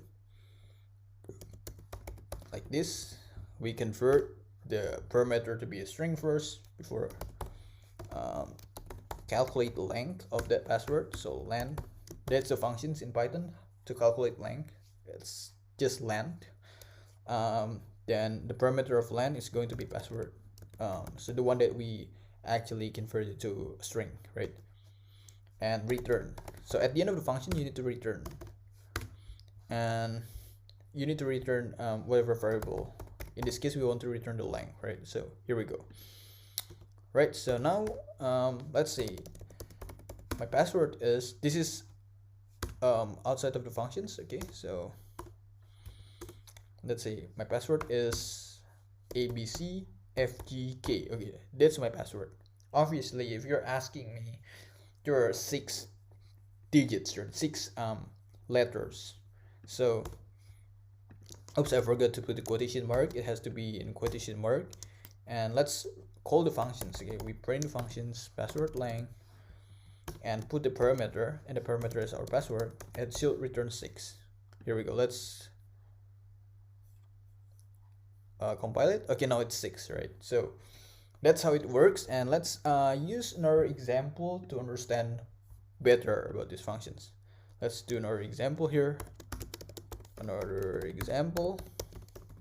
It's going to be a little bit more complex functions in this case, because we're going to check if the password length has to be equal to maybe 6. Okay, because usually in mobile applications, where when you are creating your password, usually they check, because if the password is too short, then for security reason, it's not very good for your safety, right? So most of the applications, especially like banking applications, require you to have at very least maybe 7 digits or 7 letters, right? 7 letters. So let's do the check to make sure that your password consisted with at very least 7 letters or more, and more even better, right? Because the more letters, the better it is, the more secure your account is, right? So let's check it. Def password check. Okay, so I'm just naming the function randomly here. Okay, password check. Okay, so the reason why we create this function is because we want to check if the user password actually is longer enough to be considered as a secure account, right? We need to make sure the password of a user has more than 7 digits, right? So password, this is going to be our parameter, and let's do the check here. If password less than 7, if password length, so we need to check the length of the password. Obviously, if we're talking about length, then it's going to be in integer, right? Because we're counting how many digits, so it's going to be integer. It's less than 7, then we need to print the password has to be consistent with more than 7 digits, more than or equal to 7 digits.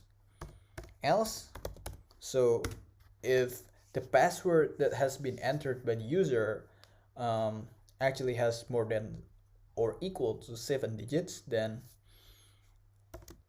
you're good to go, right? the account has been created.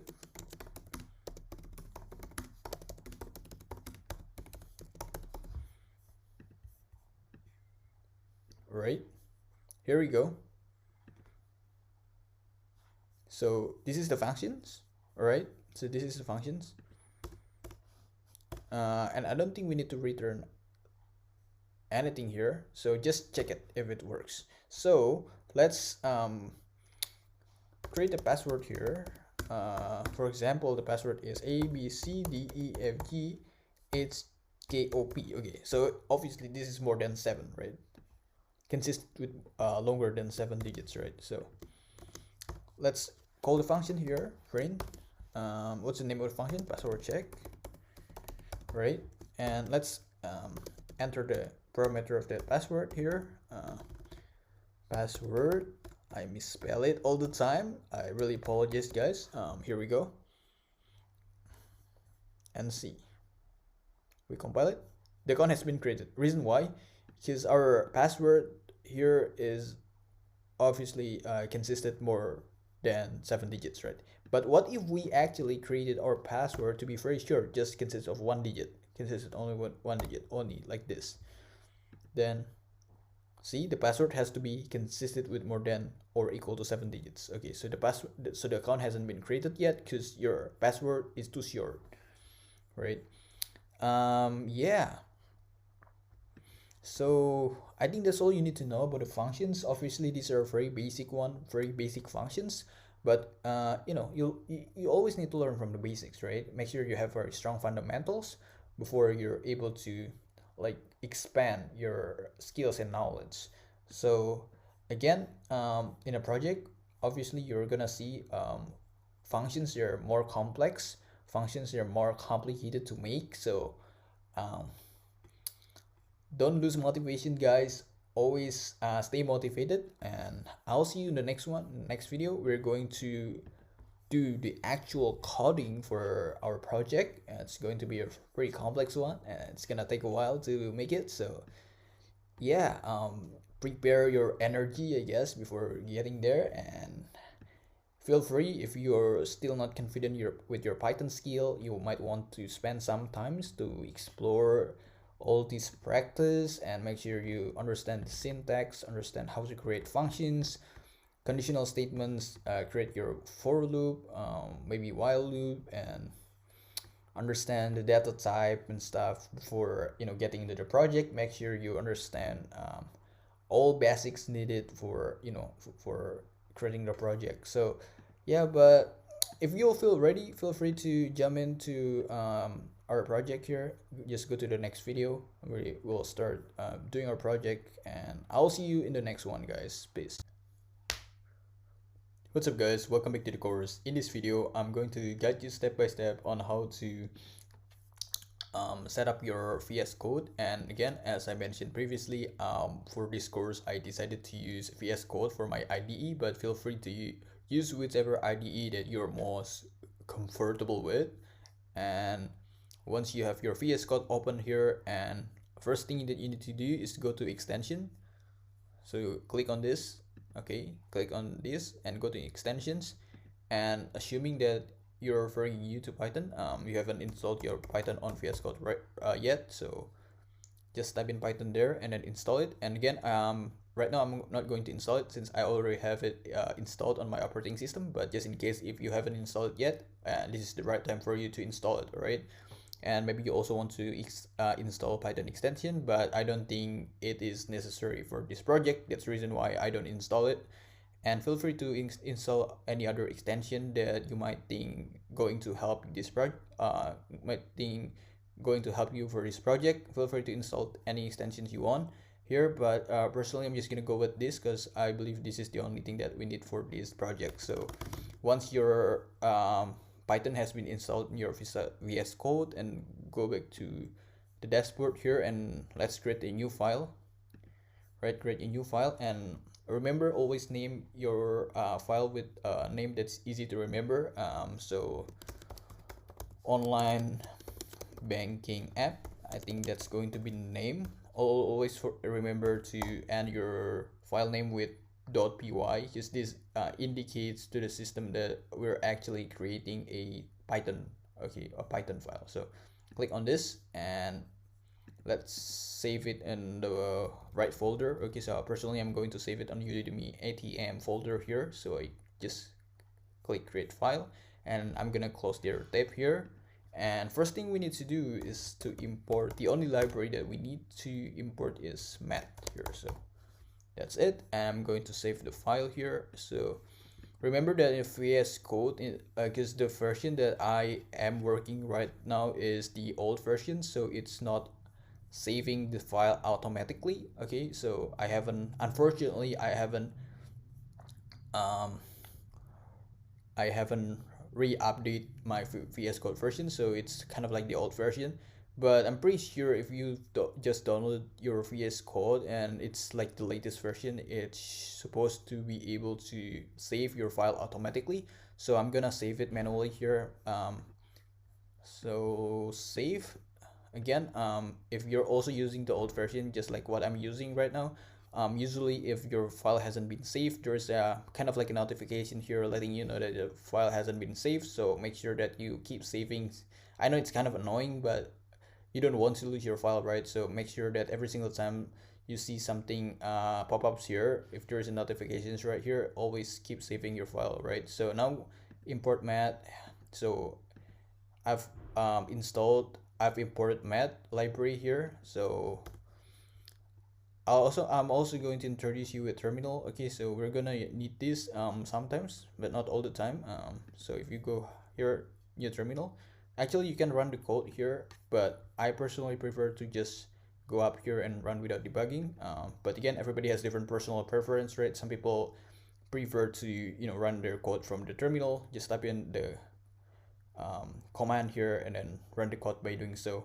And if your code has an error, right, even before you compile your code, usually there's a problem, like kind of like a red notifications here. So all you need to do is just go to the problem, and usually it will tell you what the problem is and what needs to be fixed. And the good thing about VS Code though, like it will specify in which line. For example, the problem is in line 17, then usually it displays a message here, line 17, and like the type of problem, whether it's like syntax error or whatever. Usually the problem pop-ups here. So always make sure that before you compile your code, make sure that your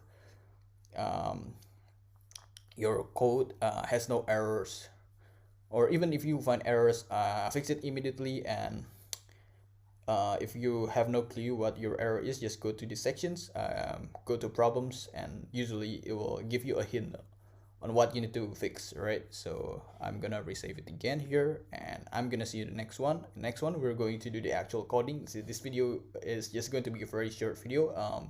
It's simply just going to be a very quick tutorial on how to set up and install extensions on VS Code, especially for those people who use VS Code, just like myself, right? Right, I'll see you there. Right, welcome back to the course, guys. In this video, we're going to be coding the first functions, which is sign in. Okay, so we have already imported math library here up here. So let's create a statement here up here, welcoming the user, right? Welcome to the online banking. Welcome to the online banking applications. This is simply just a statement, a welcoming statement for our users, right? Welcome to the online banking applications. So this is the very first thing, the very first statement that the user of this application is going to see, right? Then let's create a new function here called sign in. This is the very first functions that we're going to create for sign in, for user to be able to sign in. Okay, so let's create three different variables here: username, pin. Again, since this is going to be like online banking system, we're not going to use password. Instead, we're going to use pin. Pin is more common for online banking instead of password. And usually, in most banks, you need to have like 6-digit pins, but in other banks, you have 4-digit pins. It depends on uh, banks regulations, but for this purpose we're gonna have 6-digit pins. All right, so let's type in here name, name, what else, pin, and current balance. All right, don't forget to add global here, because we're going to use this variable for other functions. We're going to need to use these variables in other functions, even outside of these functions. So when we add global here, we make sure that we're still going to be able to access the data from this variable even when we call this variable outside of these functions, right? Even we call it like somewhere else, not inside this function, we're still able to access it because we declare it as global, meaning that the variable is going to be accessible even for even when we call it from different functions, right? So global pin, that's going to be the pin. Oops, not print, it's going to be pin. And pin is kind of like a password, so please don't be confused. All right, pin is going to be just like a password. And global cb is current balance. All right, I'm gonna add comments here. Just make sure you understand the code. The first one represent username, the second one represent password, right? But in banking we usually call it as pin, right? And the third one represents your current balance, right? So the amount of money that's left on your bank account. So yeah, now we've declared all these three variables, and these three variables are global because we need to make sure these variables are accessible even when we access them from outside of these functions. And let's get the data from the user, right? Name, we want to get the input from the user. We want to ask the user to input their username to our system, right? So name str. Again, we need to make sure the exact same thing that we did in our practice. We need to make sure that the name has to be in string. That's the reason why we use these functions to just convert everything into string here. And put, again, we want to get the data from our user, and the message that we want to be displayed is please create your username. All right, so that's the message. And the second one here is going to be the pin, right? So str, again, the pin has to be in string. That's the reason why we have str here. And the message that we want to be displayed is please create your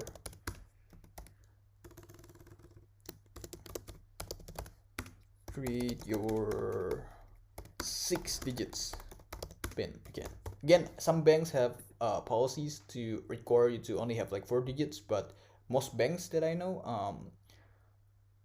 require you to have like 6 digits. But it again doesn't really matter, right? So before moving any further, before creating any other functions, we need to make sure that the pin that's being inputted by the user meets the criteria, right? So let's do the conditional statement to check. If len, we want to check the length of the pin. If length of the pin is equals to 6,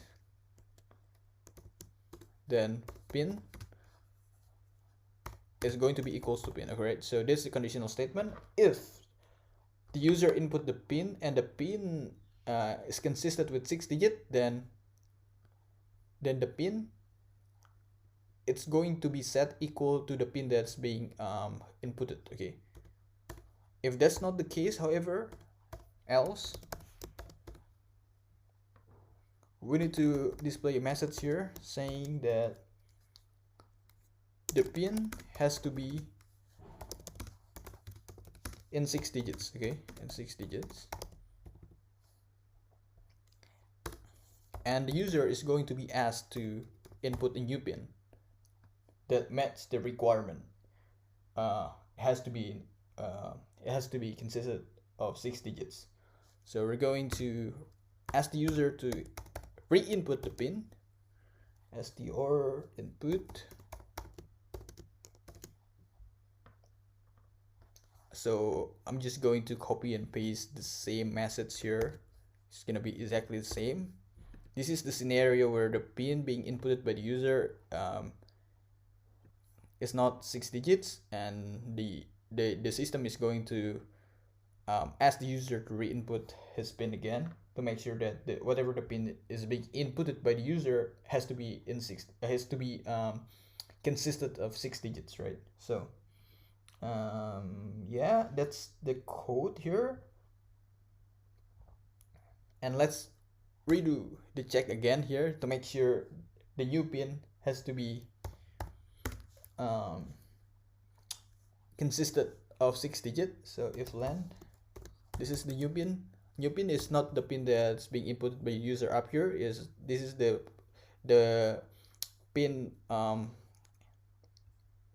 so sorry, the new pin here is not the pin that was being inputted by the user up here the first time. The new pin is actually the pin being inputted after the system detected that the first pin inputted consisted of 6 digits, and then the system will ask the user to re-enter the pin again, and it needs to be consistent with 6 digits. Okay, so we'll redo the check again here. So if the new pin here is not equal to 6 digits, so this is how you write not equal to in Python. Then let's print again here. The pin has to be 6 digits. Just gonna copy and paste it because it's gonna be exactly the same. And then we will just recall the function, okay? Because if you don't recall the function, if you just keep doing this flow, there will be no end, right? It will be like infinite amount of code that we're gonna write. That's ridiculous, right? So just recall this function. So if the pin being entered by the user is not consistent of 6 digits, then we'll call this function back. It means that the flow is going back to sign-in process, right? However, though, if actually the user has inputted 6-digit pins, then the new pin, it's going to be equals to pin. All right. And I'm sorry, it should be like pin equals to new pin, like this. And it will display you a message here that says thanks for creating your account, right? So it means the account has been successfully created. Okay, thanks for creating your bank account. Okay, here we go.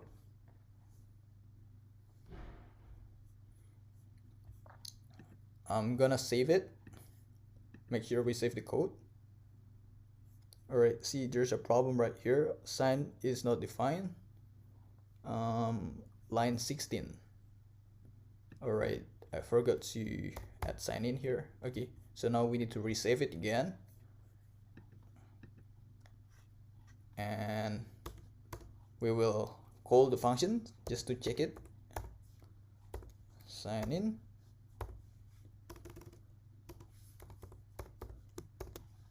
Here we go.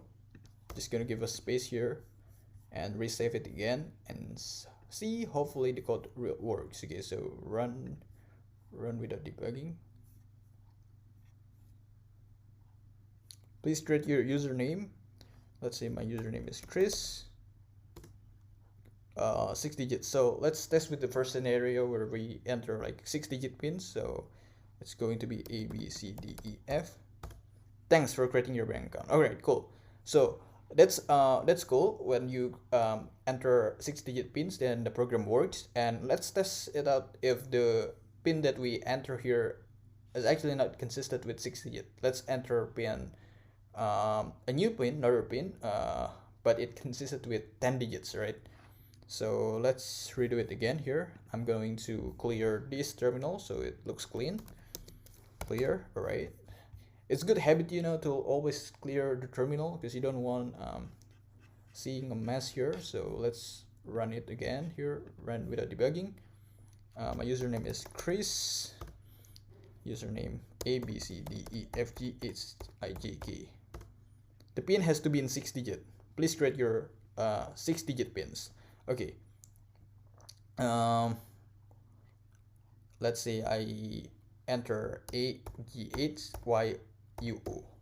Alright, so now it's 6-digit pins, and then it has been accepted, and thanks for creating your account, right? So that's how it works. In the next video, we're going to create another functions, and then function is going to be forgot pin. Just in case if the user of the app forgets his pin, he can actually recover his pin, right? It's very important functionality that all banking applications need to have. So I'll see you in the next video. What's up, guys? Welcome back to the course. In this video, we're going to be creating a functions for forgot pin, right? So just in case if the user forgot his pin, he's going to be able to recover his pin back. So let's create the functions first. Def forgot pin, that's gonna be the name of our functions here, and we're not gonna have any parameter for that function, so we're just gonna keep this blank. And let's create a variable here called recover pin. All right, and it's going to be str, making sure that the pin has to be in string input, and just gonna copy and paste the exact same message here. Please create your 6-digit pins, but we're gonna add new here.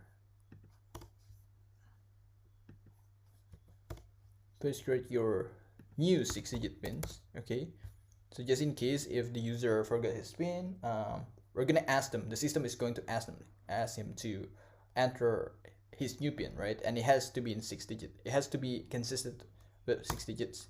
And after the user entered the pin, let's do the check. All right, so let's do the check. If length, we want to make sure that the length of the recover pin has to be consistent of 6-digit. If it is not consistent, if it's not equal to 6, then we're going to display a message here. The pin has to be 6 digits, so we're just gonna copy and paste this message here.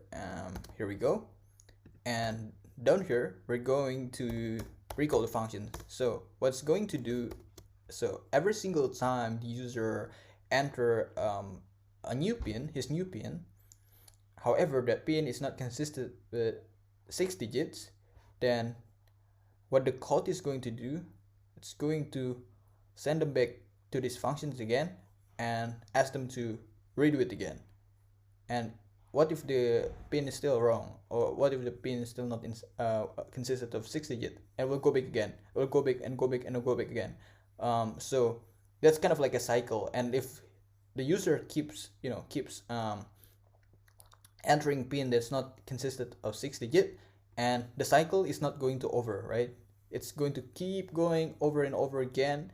Every single time the user enters the pin that's not consistent with 6 digit, and the system is going to go back to these functions again to forget pin and ask the user. It's going to be like endless cycle, right? It's going to be like endless cycle. However, though, if the user enters the right pin, I meant his new pin is consistent with the with 6 digit, or in other words, it meets the requirement of the system, then there will be a message here saying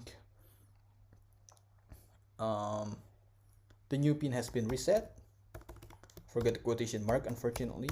The new pin has been maybe stored.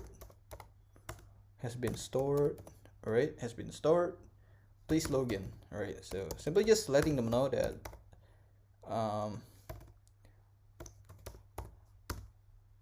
let's log in. So this message simply letting the user know that actually your new PIN has been stored in our system, has been stored in our database, and now it feel free to log in, right? And at the end, we're also going to need to set the variable PIN equals to recover PIN. So what this code does, what this line of code does, simply just to reassign a value to a variable PIN. So now the variable PIN is equal to recover PIN or the new PIN. So in other words, the system reassign a value to the variable PIN. So now the new PIN has been stored as his PIN, right? And notice that if you see up here, you declare variable PIN up here on the design-in functions, and we are able to access PIN even outside of these functions, and you see there's no problems going on here. That's because we declare this variable using global. It means that we're telling, hey, actually we want to be able to access this variable even outside of these functions, and that's why we have no problem at all accessing this variable even outside of sign-in functions. In fact, we are accessing this variable in forget PIN, and we haven't even declared it anywhere in these functions, right? And we don't see any problems. That's cool. That's good thing here. All right, and what we need to do next is to call function login, but unfortunately we haven't created this function yet, so we're not gonna do it now. Instead, we're just going to test our functions, right? So we're gonna save it and we're gonna test our functions. Hopefully it works, and let's do it. So terminal run, not terminal, run without debugging. All right, so let's test with the first scenario where your function, where your PIN is consistent with 6 digits. So GHKOPY. This is just like very random PIN, I guess. All right, so oops, I haven't run the functions yet. I apologize. I'm gonna clear this mess and redo it again. So run without the. Oh, actually, I forgot to call the functions down here. So we need to call the functions because we want to test it, right? And let's give us space here, and don't forget to save the file before running the functions. And let's run the functions here. Run without debugging. All right, so please create your new 6-digit pins, KOPUYT.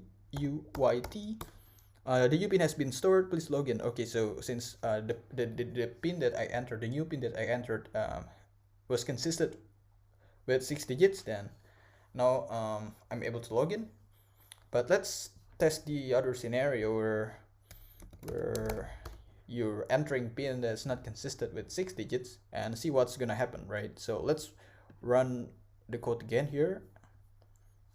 Let's only enter pin that's consistent with 2 digits, KO. See, the pin has to be in 6 digit. Okay, so the system is telling me, hey, the pin has to be in 6 digit, therefore you need to re-enter the pin again. Let's say KOI.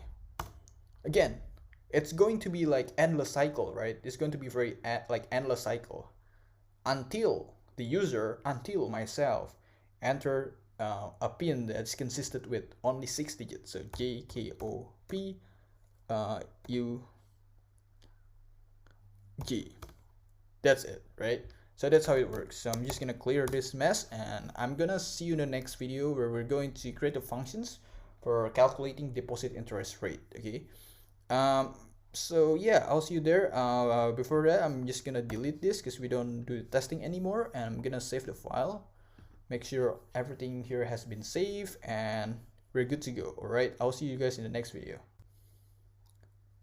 What's up, guys? Welcome back to the course. In this video, we're going to learn basic economics, and reason why, because in the next video we're going to create the functions, right? We're going to code the functions that is going to be based on this formula, continuously compounded interest, right? So it's very important for us to make sure that we understand the basic concept of compound interest before implementing our knowledge into code, right? So before coding, before creating the functions, very important to make sure you understand this basic economy concept first, right? So let me explain. Don't worry if you haven't heard this before, you haven't seen this before, don't worry, right?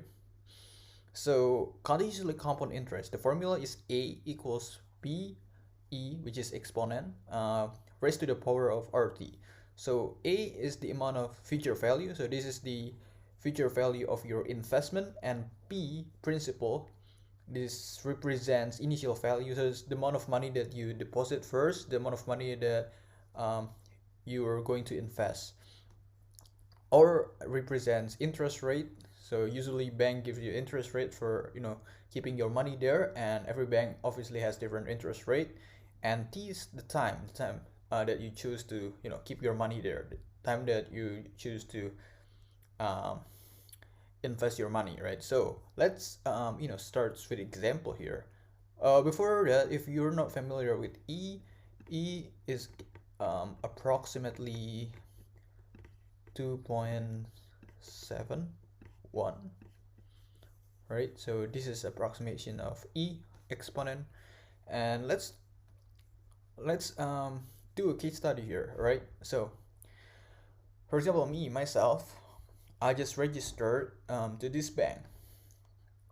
I got a profit from my affiliate marketing business, and I made around 1,000K. Oh, sorry, not 1,000K, $1,000 or 1K. I made 1K. I made 1K as my profit, and I want to use this money for my investment, right? And after registering to the bank, then I'm gonna ask the bank, hey bank, I want to invest $1,000. What's your best interest rate, right? And the bank said, oh, thank you for choosing us. I'm gonna give you, let's say, 3.8%. This is going to be our annual interest rate. Okay, so this is the interest rate given by the bank, and I said, all right, thanks bank, thanks for giving me 3.8%. It looks great. So what else do I need to do? And the bank replied back to me, hey Chris, okay, so since the interest rate is 3.8%, the last information we need from you, how many years you want to keep your money here, right? So let's say I want to keep my money for 6 years. Okay, 6 years. Really sorry once again if my handwriting seems to be a mess here. Okay, so now the bank's already got information, right? So I want to deposit $1,000. The interest rate given by the bank is 3.8%, and how long do I want to keep my money here? How long do I want to invest my money? 6 years. Okay, cool. So now let's do the calculations, right? Let's do the calculations. Obviously, I'm not gonna do it manually. I'm just gonna write down the formula and then, plug in all the numbers to the formula, and I'm gonna use Symbolab. Symbolab is gonna help me to do the calculations. So if we want to calculate the future value, this is the future value of my investment. So after spending 6 years, after keeping my money for 6 years with interest rate of 3.8%, with initial investment of $1,000, how much money can I expect to make, right? So P in this case, it's going to be $1,000. Then you multiply that by E exponents. This is 2.71. So if you're curious, like how did I know E is equal to 2.71? Just go to Google Calculator here, and then just click on this E, and then it will give you like the decimals, 2.71, right? So here we go. Then you raise that to the power of RT, so you multiply R by T. So again, this is 3.8%, still in percentage. You need to convert it to decimal first. So you divide this by 100. So you got 0.038. All right, so you got 0.038. You multiply that by 6 because I want to keep my money here for 6 years at least.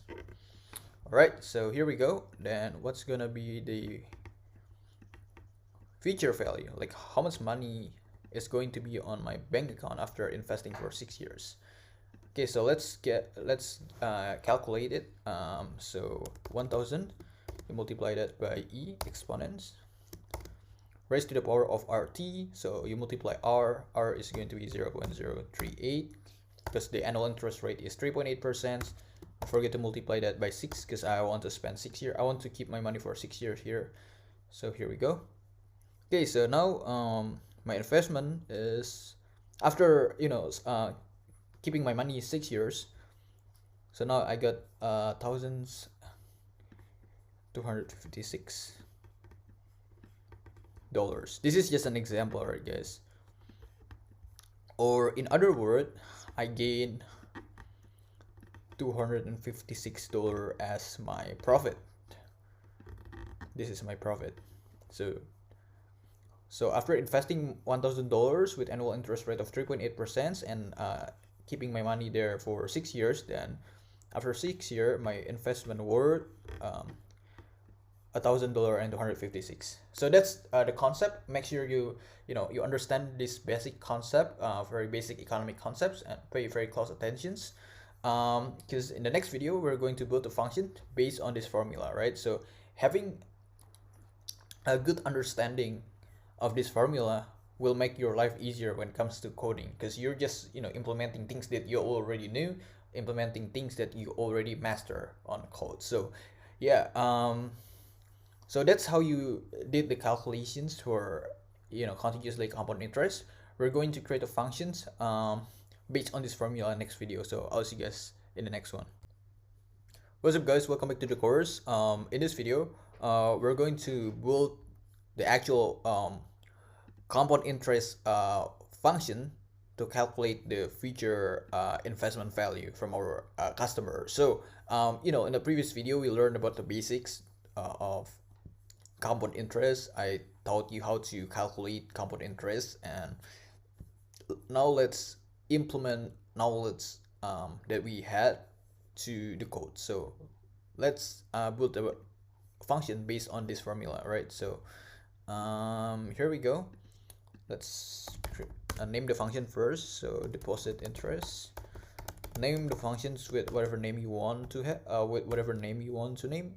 Just make sure you're consistent. And in this case, we're going to have 3 different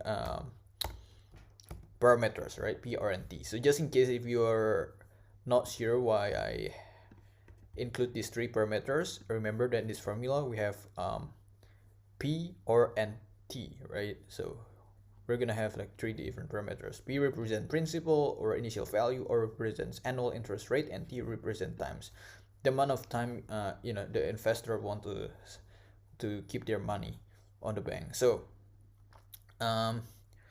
let's make a comment here just to make sure our code is readable, and even people who didn't understand coding can still at least know what's going on here. So let's give like additional, let's say, documentations, right? So let's just write down the formula. So this is the formula: A equals P E, maybe it should be uppercase E, raised to the power of RT, which is the formula for calculating the compound interest rate, the compound interest. Okay, here we go. So now let's create 3 different variables here, because remember that we have these 3 parameters, P, R, T. Those 3 are like parameters, those 3 are actually like the parameters passed to this function. So let's declare P equals float P, and reason why I'm doing this is because I want to make sure that the P has to be in float, right? Because we're going to perform calculations for calculating A, which is the future value of our investment. So we're going to make sure that P, R, and T, those 3 variables, have to be in float. We're gonna do the exact same thing with R, float, or, and also do the same thing for T. So we're just simply making sure that those three are in string. Sorry, those three are in float. And let's do the calculations. Calculation, right? So what is gonna be the calculation? A equals, we declare variable A, so A represents what? A represents the future value of our investment. So you multiply it by P, right? So this is P. Actually, before getting this var, let's define E first, right? So what's gonna be E? E is going to be exponent, right? Remember that up here we already imported math, so we don't need to import math again, so we just use it. And exponent here is the attribute to math in Python library, and it represents 2.7. And again, it has a parenthesis, and it takes one parameter, and that parameter is the power. So let's say, for example, you want to raise e to the power of 5, then you put 5 here. But since we want to raise exponent to the power of RT, so let's do the calculation for RT first. So RT is equals R, you multiplied it by T, and now you just need to put RT as the parameter. So actually what you're doing here is raise e to the power of RT. Okay, so now all we need to do is just multiply P by E. Reason why we don't multiply it, or the reason why we don't raise e to the power of RT, because we already did it up here. So let's return A, because we want the function to return A. We want the function to return the future value of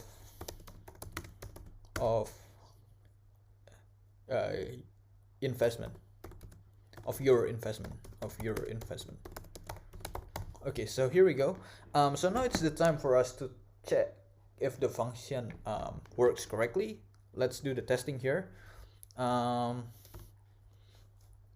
Let's say print deposit interest, and let's use the same exact number that we used here. So I'm gonna go with $1,000, which is the initial deposit, and 3.8% the interest rate, and T is time. So we want to invest for 6 years, right? So let's in here, and again 3.8%. If you convert that to decimal, it's going to be 0.038. And don't forget to add 6 here. And before running the code, we need to save the file first, and now it's the time for us to run the code. And see, we got the same exact number, right? 1,256. If you check it here, it's also 1,256, and if you check it here too, it's 1,256, which means that we did the calculation correctly, and our code works as the way is supposed to work, right? The code works the way it's supposed to work. So all right, so I'm going to clear the terminal so it doesn't look like a mess, and I'm gonna delete this because we don't do the testing anymore. I'm just gonna save and resave it again just to be safe. And next video we're gonna create a login function. So I'll see you in the next video, guys. What's up, guys? Welcome back to the course. In this video we're going to build login function. So it's actually going to be a pretty long video, so make sure that you have a cup of tea or a cup of coffee at very least to make you stay awake, I guess. It's gonna be a very long video. Again, not gonna be like an hour video, obviously. It's just going to be longer, relatively longer than other videos. So yeah, make sure you pay attention, pay very close attention, because this is going to be the most crucial part of the code, the most crucial part of this project, right? We're going to build like the backbone structure of this application. So let's create login functions here. I'm declaring functions login. It doesn't need to have any parameter. I'm just gonna open it, close parentheses here, and semicolon here. And let's get the input from the user, right? Name 1. Okay, so make sure that you know like what this variable represents. So name 1 represents the username. So yeah, maybe we just make a comment here first. Make 1 represents, did I spell it right? Represents username and gonna do it pin1 to pin1 represent user pin. And the reason why I decided not to use the same exact variable here, because these are variables that we use for sign in, and this is variables that we're going to use to log in. And actually, if you use the same exact variables that you declare up there in the sign in functions, you're automatically replacing their values with whatever the user entered, and it's dangerous, right? Because if the user actually entered a wrong password or wrong pin or wrong username, and if the system automatically um, just accept those username and password even though it's wrong, and you just reassign those value to the old variable, then even the username entered the wrong password and the wrong username, they're still going to be able to log in, and that's very dangerous. That's the reason why we create like two different variables here. So we're going to create a conditional statement to basically do a check, right? We need to check whether the entered username or the entered password or pin match with the one that we stored in our database, right? So let's do it. Here we go. Name1. As usual, we're gonna get the input from the user, and reason why I put str here, because we need to make sure that whatever being inputted, whatever being entered by the user has to be in string, right? So enter your username, please enter your username here. Oops. All right, here we go. And the next one, pin1 str input,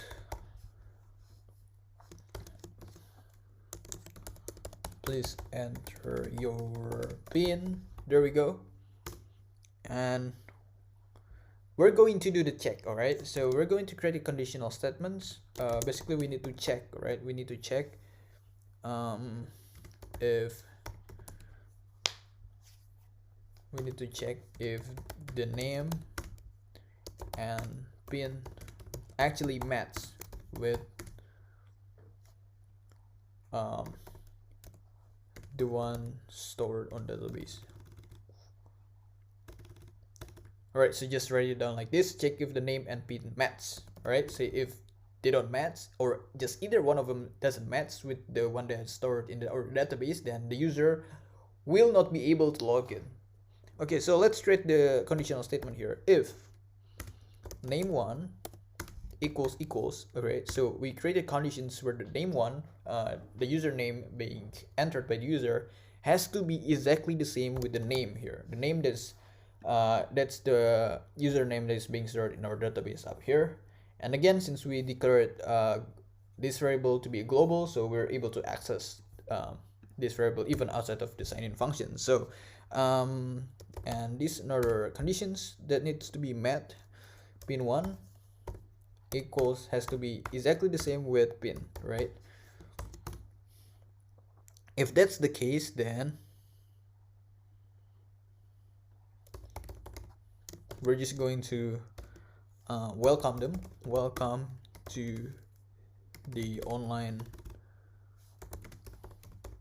banking system, or maybe online banking applications.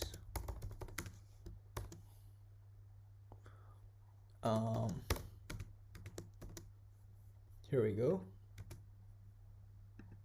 Oops, I made a mistake somewhere here.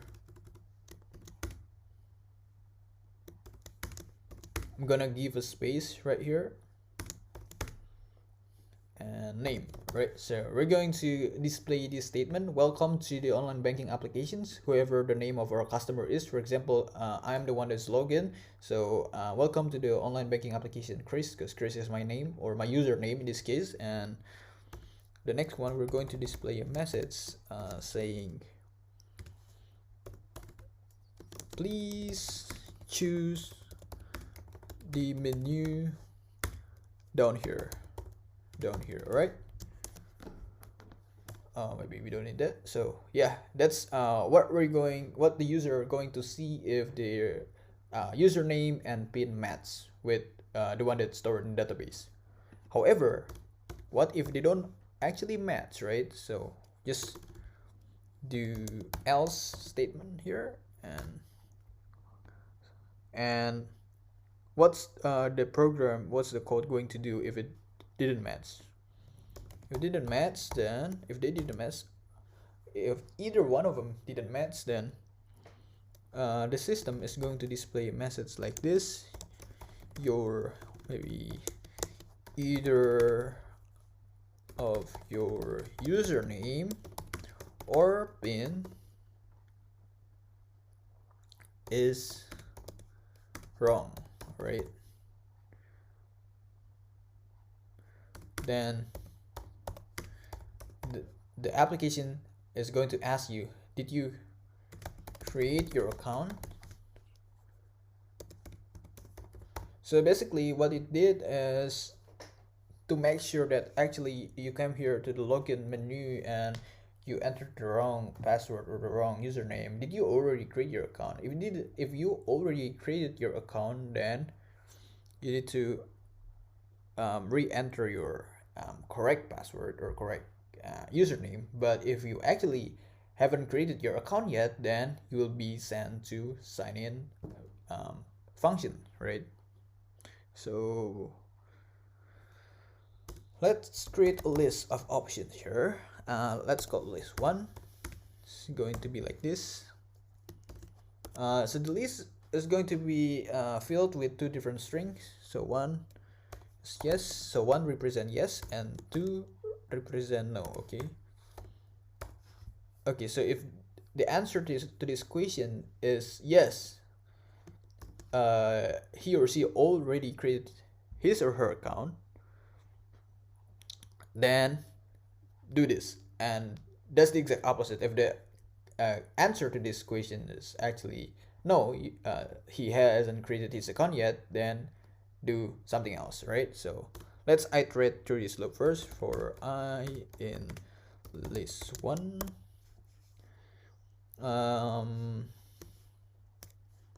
again, if you're not familiar with for and while loop and stuff like that, please go back to the Python warm-up session, basic Python warm-up sessions. In that sections, I teach you how to create for loop and while loop and conditional statements. So make sure you have good basics in those area first before coming here. All right. So print I. So we're actually iterating through this loop. All right. So yeah, here we go. And again, after getting these options, yes or no, then the user is going to need to enter his or her answer, right? So we're gonna get the input from the user. Input, just write down like INP. It stands for input integer. Again, because the options given to them are either 1 or 2. It's either 1 or 2. So we're gonna make sure that the data type has to be integer, right? So the data type has to be integer. So there's a reason why we have int here and input. Enter your choice below. Okay, so here we go. Enter choice below. And let's create a conditional statement here. If the input from the user is equals to 1, so if the user choose to go with 1, what it means? It means the answer is yes to the question, right? So it means that he already created his account, right? So let's give him another options here. These 2.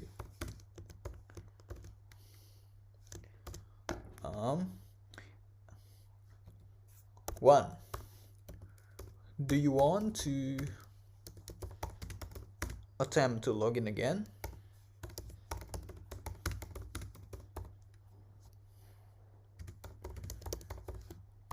Or the second option would be you forgot your PIN, right? Or you forgot your password, stuff like that. This is going to be the second options right here. You forgot your PIN. All right. So after answering the questions up here, hey, actually, I already created my account. Okay, cool. You already created your account, so you're gonna be given the options here. Either you want to you want to attempt to log into your account again, so it means that you're gonna be given another chance to log into your account, enter the right username and the right pin, or maybe you forgot your pin. So I'm gonna send you to the forgot pin section, right? So we're going to iterate this list. So for e in list 2, print e this. All right. So we're gonna get the answer from the user. So what's gonna be the answer? Make sure the answer is in string. So input, please enter your choice, right? So the user needs to choose to go with 1 or 2. If he actually wants to attempt to login, then choose 1. If he doesn't want to attempt to login, actually he forgot his password, then choose 2, right?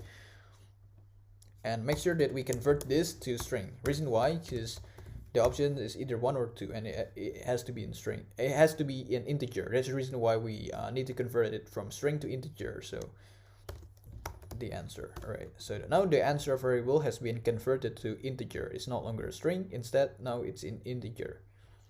All right, so let's create a conditional statement here. If the answer is equals to 1, what it means if the answer is equal to 1, it means that the user actually wants to attempt to login, right? So we just recall the function login here. So we're gonna send him or her back to the login session, and let's see, elif, just in case if you guys are not familiar, if you want to create another options in if else statement, you go with elif. All right, the answer is actually equals to 2, then we recall forgot pin functions. So we're gonna send the user back to the forgot pin session. However, if the informations or the data being entered by the user is neither 1 nor 2, then we're gonna give an error message here. So we're gonna go with option is not available, right? Because you're only given like 2 different options, 1 or 2, but if you choose 3, then we're just gonna let you know that, hey dude, option is not available. Here we go. And we're gonna send him back to login session. Okay, so that's what we're gonna do. If he actually put like random number instead of 1 or 2, he put, let's say, 5, and 5 is not the options, right? So we're just gonna send him back. Maybe he mistyped it or something like that. So yeah, now we're done with this. All right, we're done. And what are we going to do next, right? So we're actually going to create a logics if the answer is no, right? So we were left with this. Let's create elif here. It's not here, it's supposed to be here, right? So we're done with this. We're done with this, guys. So now this elif is no longer part of this if else statement. The elif, it's the continuations of this part. So let's go back here. So these logics, these lines of codes are intended for if the answer is yes. But from now on, we're going to create another logics if the answer to this question is no, right? So elif env equals 2, Okay, so we're actually creating logics if the answer is no, right? So it means that the user um, has not created his account yet. Okay, then we're gonna display message here. Please create your account first. All right, just doesn't make any sense, dude. If he hasn't created his account, then he needs to make his account first before being able to log in, right? And we're just gonna send him directly to sign in function, so he can sign in there, right? Now our job is not done yet. We're still going to need to go back up here and do something else, right? So up here we were left with this part. Print, choose the menu down here. We haven't created the menu yet, so let's create the menu, right? So list menu, right? Let's name it that way. So what's gonna be the menu, right? So the first one, we want the user to be able to calculate deposit. Yeah, deposit, right? The first one is going to be deposit. So we're giving the user options to deposit his money. All right, and the next one here, the user is also going to be able to withdraw his money. So withdraw. And the third options, the user also going to be able to transfer his money. And the next one here, oops, it's supposed to be right here. The fourth options, the user is going to be able to check his balance, and the next one, which is options number 5, the user is going to be able to deposit interest,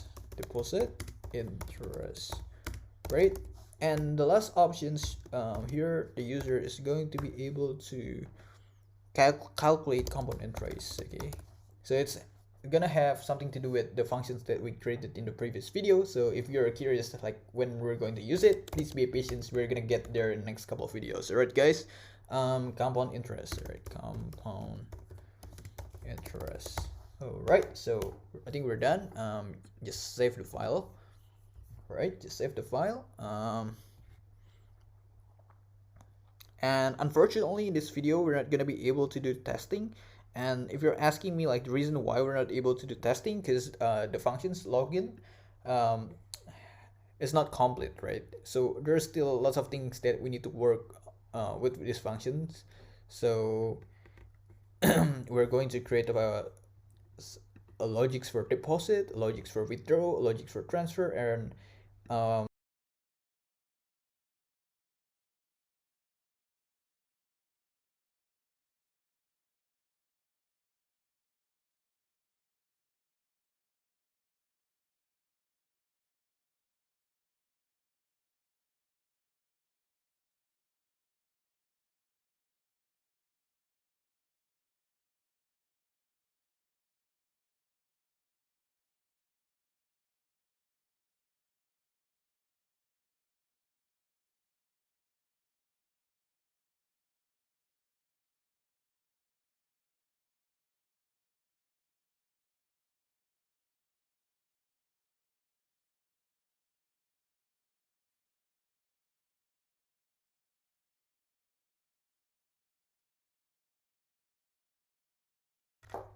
what's up guys, welcome back to the course. In this video we're going to create our first menu here, which is deposit. So we're going to create a system which enables the user to deposit his money. All right, so let's start.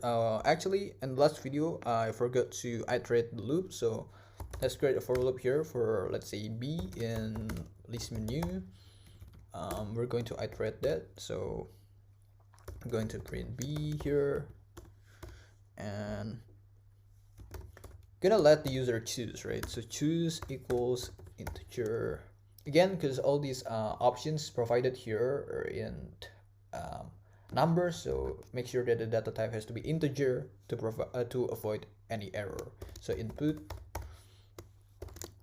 so the message is going to be displayed here. Please enter the number provided above. Please enter the number of your choice. Okay, so how it works, so for example, me, I was given like these 6 options. For example, I want to transfer money to my brother's account, then I'm just gonna go with 3, right? Because 3 represent transfer, right? So then that's it. Before moving any further, let's create another variable here, d equals 0. We just need to initialize these 3 variables. I'm gonna explain it to you later, so don't worry about it too much. W equals 0, everything has to be equal 0, and current balance equals 0, right? So D in this case represents what? Represents deposit, right? So this is, D represents the amount of money that we put in, the amount of money that we deposit to our account, and W represents what? Represents the amount of money that we withdraw, the amount of money that we take from our bank account, right? Represents withdraw. I don't really like to have variables so long, so I'm just gonna use this as, you know, good examples to have like a short variables. But as long as you're consistent and you know like what these variables stand for, then you'll be fine. CB represents current balance, right? Here we go. All right, so now that we've initialized these 3 variables, then we're good to go. So let's create conditional statement, if else statement. So first of all, if the options 1 being chosen by the user, what's gonna happen, right? It means the user wants to deposit its money. That's pretty obvious, right? So D equals, again, we need to make sure that D has to be in either integer or float, because obviously it cannot be string, because the user is going to, you know, enter his amount of money that he wants to deposit here. So make sure that it has to be in integer, right? If it's in string, then you're not going to be able to perform calculations if the data type is still a string. That's why you need to convert it to integer first. So what's going to be the message here? Enter the amount of your deposit. So we're simply just asking the user how much money that you want to deposit here. And obviously we need to reassign value of current balance to D, right? So that makes sense, right? So let me explain it to you here using a whiteboard.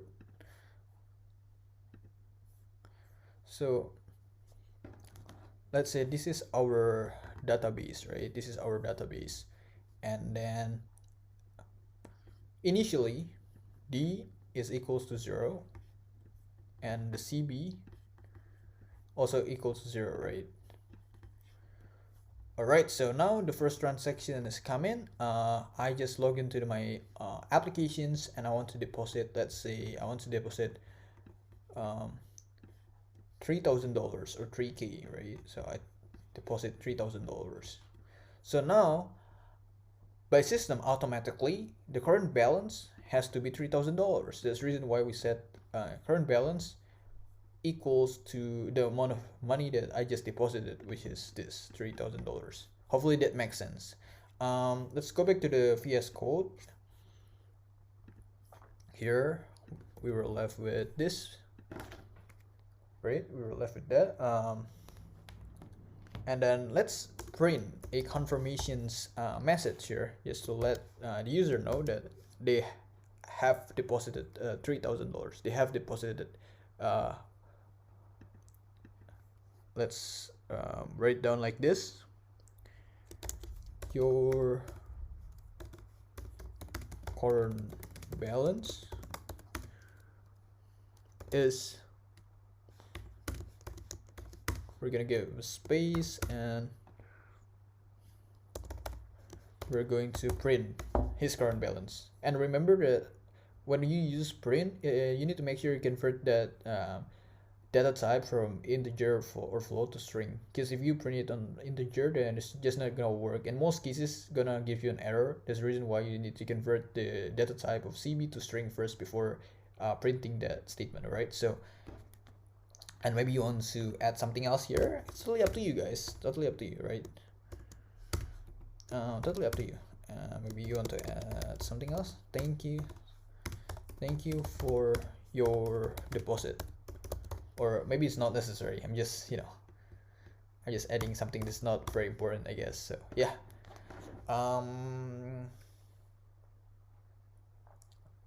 That's all you need to know about deposit, how to reassign value to current balance with a deposit variable here. So you set CB equals D because you want to make sure that current balance now is equals to the amount of money that's being deposited to his or her account.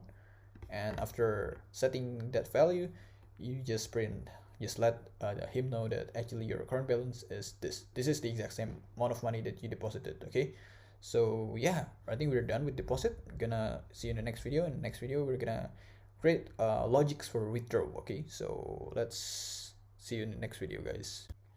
What's up, guys? Welcome back to the course. In this video, we're going to create the logics for withdrawing money.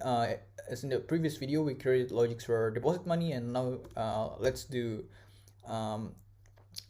create the logic for withdrawing money withdrawal. Okay, so if the user choose option 2, it means that he or she wants to withdraw his money, right? So let's create another conditional statement here. If choose equals 2, we're going to ask them. Make sure that it's supposed to be in integer, because the user is going to enter a number, not a word or sentence input. So the message you're going to display here is enter the amount of money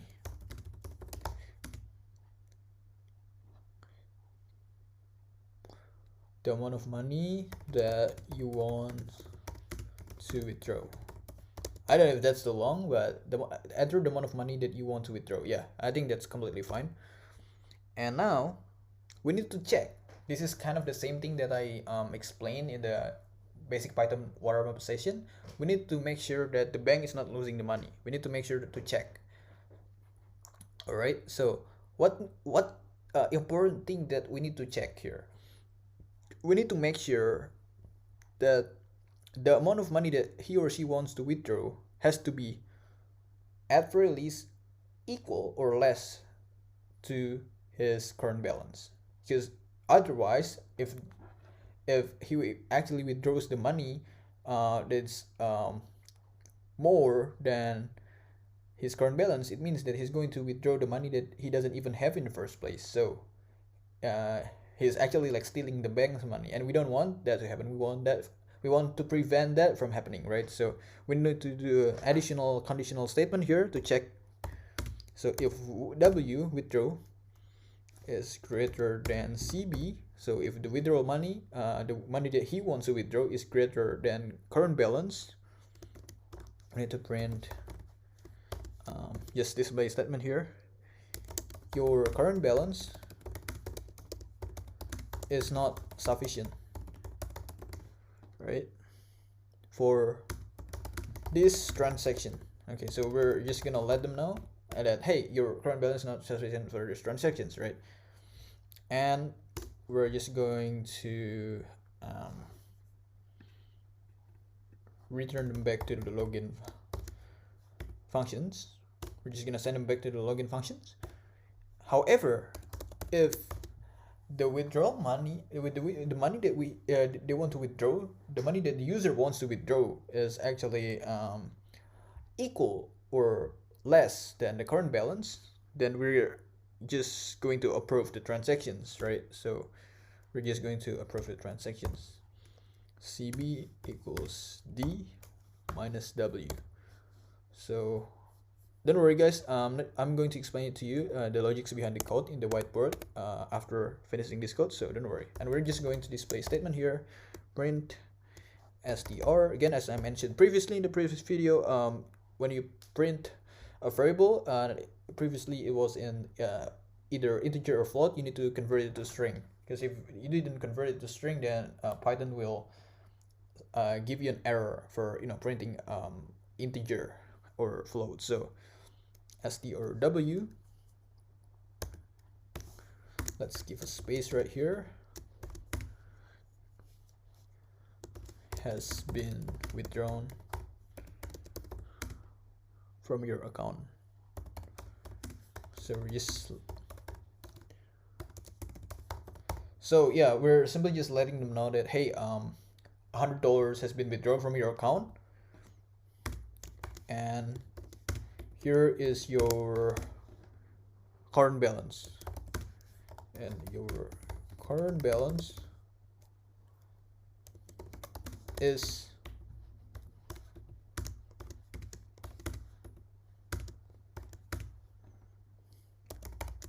CB, right? Yeah, so for example, in the current balance, he has $100 and then he withdrew $50, and then this message simply just going to show him like, hey, $50 has been withdrawn from your account and your current balance now is $50. That's it.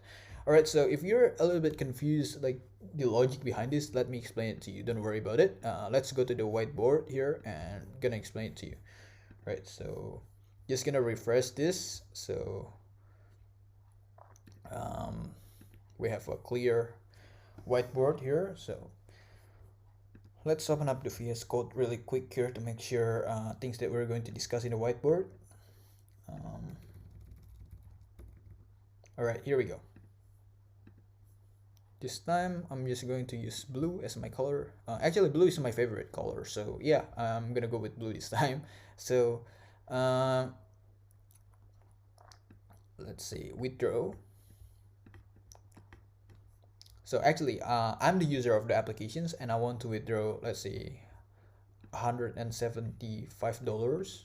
This is the amount of money that I want to withdraw, right? And the code is going to check first if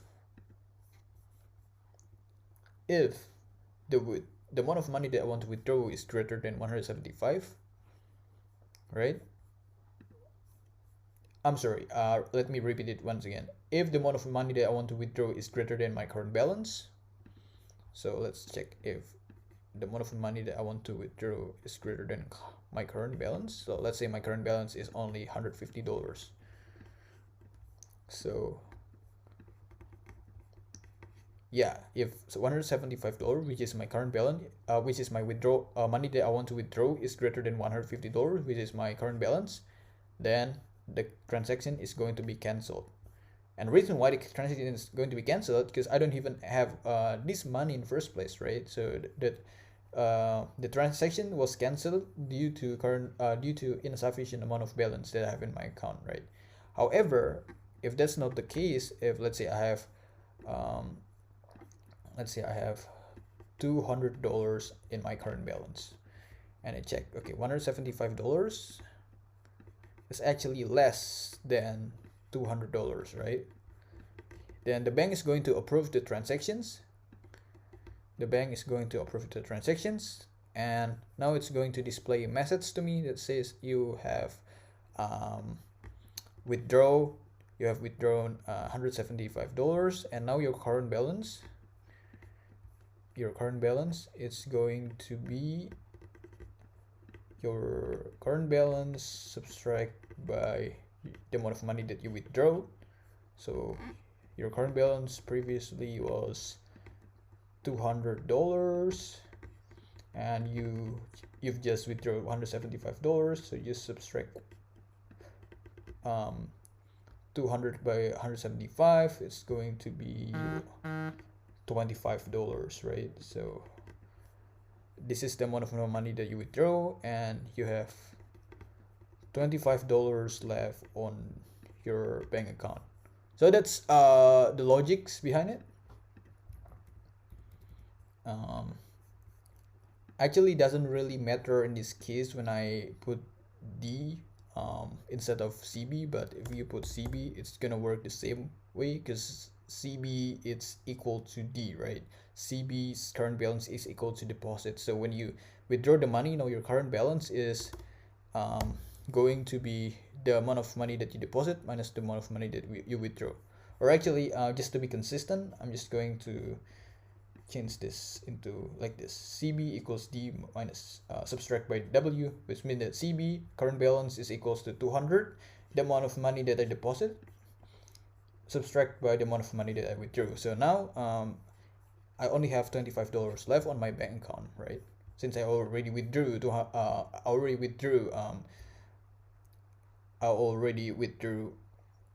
$175 from my $200 deposit. So yeah, I'll see you in the next video, guys. Next video we're gonna create logics for transferring money to another bank account. So yeah, I'll see you guys there.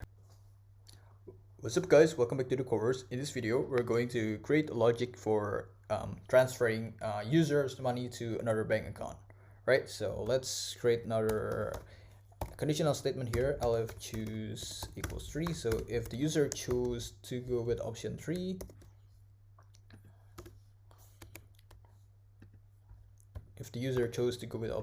it means that the user wants to do what? So it means that he or she wants to transfer his money, right? So first of all, we need to ask the user to input the destinations of the money receiver, right? So for example, myself, I want to transfer money to my mom's account. So I'm gonna need to enter the account number of my receiver, which is my mom, right? So my mom's bank account number. So make sure it's a string, str input. What's going to be the message? It's going to be displayed here. Please enter the account number of your destination, or in other words, receiver destination. And again, I'm not really sure about this actually, but if I'm not mistaken, there has been a standard like all bank accounts are only consisted with like 8 digits, if I'm not mistaken, right? So yeah, just make sure that the user doesn't mistype or anything like that. We need to make sure that the account number of the receiver has to be in 8 digits. 8 digits. So first thing that we need to do is to simply check if the length of the accounts numbers of the receiver is consisted of 8 digits, right? So and this has to be equals to 8, like this. If that's right, then we're going to ask the user, hey, what's going to be the amount of money that you want to transfer, right? So let's write it down like this. Please enter the amount of money that you want to transfer, like this, right? And again, we need to do the check, kind of the exact same thing like what we did in the previous video. We need to check if the amount of money that he wants to transfer, and it needs to be at very least equals or less than the current balance. Because if he actually wants to transfer money that's more than his current balance, then he's actually stealing bank's money, right? Because his current balance is not sufficient for this transaction. So if amount is greater than CB, is greater than his current balance, right? Then we're just going to print message here, your current balance. Or maybe we're just going to copy and paste the exact same message. It's gonna be the same ID, I guess, but like this. Yep. However, if the amount of money that he wants to transfer is actually equal or less than the current balance, then we're going to approve the transaction. So the current balance now is going to be the amount of money that he deposited, subtract by the amount of money that he wants to transfer, right? So for example, he deposited $100 and he wants to transfer, let's say, $10, and now his current balance is $90. 100 subtract by 10, right? So yeah, that's going to be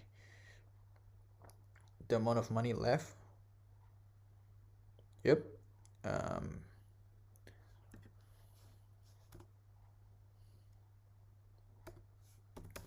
Like this, here we go, and we're going to print the transaction of, let's give a space here so it doesn't look that messy.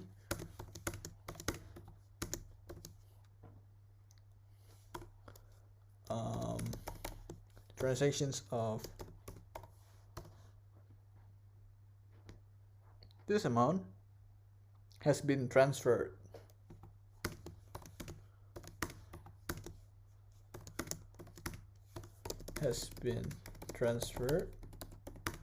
to, let's give another space right here,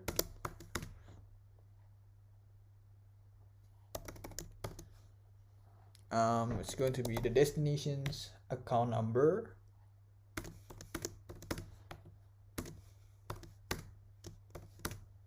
and we're also going to display his or her current balance, your current balance. I know it's too long, guys, but I think it's necessary to include this word. So ST or CB, right? Alright, so I'm just gonna save this and see if there's any problem right here. SB, yeah, I think I mistyped it somewhere. It should be CB, not SB, current balance. Yeah, here we go. Unfortunately, I mistyped it. Just gonna fix it first because I don't want to see an error here. It's really uncomfortable seeing error here. So I'm just gonna fix it now. Okay, so now it's being fixed. There's no error any longer. So let's continue. Don't worry, guys, if you're not sure like what's going on here, let me explain it to you in a bit. So let's go back to the whiteboard and let me explain to you what's going on here in this code, right? So let's see, this is the amount of money that you want to withdraw, $700. This is the amount of money that you want to withdraw. So first we need to check if the amount of let's say the current balance is $1,000, right? Let's say we want to withdraw $700 and the current balance is $1,000, so it means $700 is less than $1,000. Then the transaction is going to be approved, and now the amount of money that we have left in our bank account is $300. Makes sense, right? However, though, if we want to withdraw $1,700, $1,700, then the conditional statement down here will check. All right. As a matter of fact, $1,700 is actually more than $1,000. So the amount of money that we want to withdraw here in this case is actually more than the amount of money that we have in our bank account. So the transaction is going to be canceled, and we're going to be sent back to the login menu, right? So that's what's gonna happen. All right, guys. I totally get it. It might make you a little bit confused. It might make you a little bit a little bit not comfortable, or you don't feel confident with your Python skills, that's completely fine. At first when I did this, I also had that kind of anxiety, seeing these long codes and pretty complex and advanced stuff here. Don't worry about it too much. You're gonna get better as the more you practice, the more you code, the more projects you're involved, and you will be more confident with your skills and your knowledge in Python. So I'll see you in the next one. Next one, um, we're gonna create logics for checking the balance, right? So I'll see you in the next video. What's up, guys? Welcome back to the course. It's just a very short video here. Quick corrections on option number 3. So option number 3, for transfer options here, I forgot to add something. Unfortunately, really apologize. So first,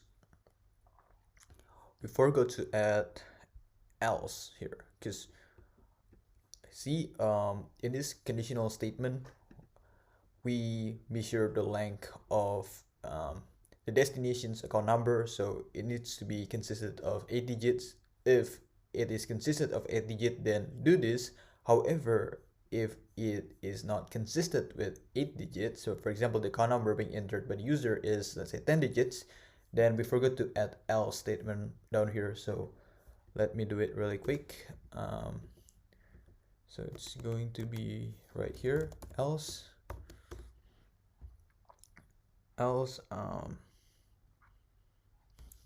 print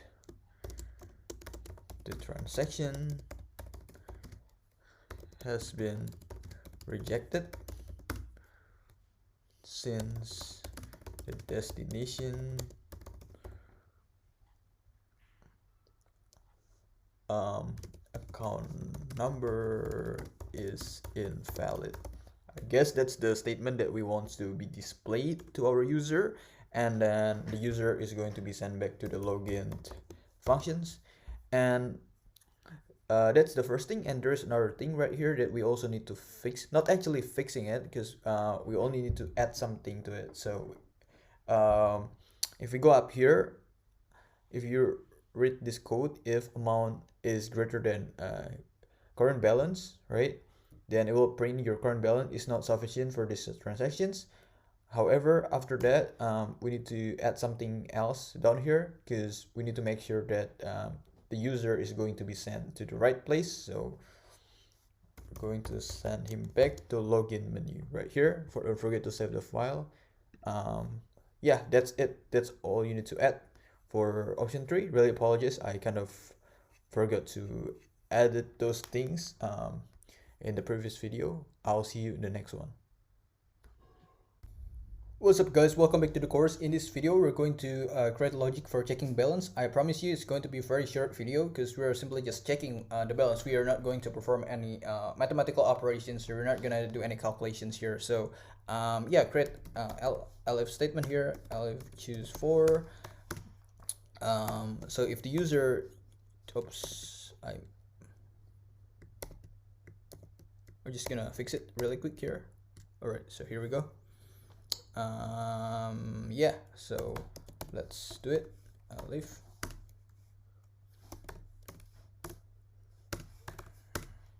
so elif choose equals to 4. It means if the user choose to go with 4, right, what's gonna happen? So if the user choose to go with 4, it means the user wants to check his balance, right? Check his or her balance. So we're simply just going to print his balance here. Print the transaction. No, your current balance is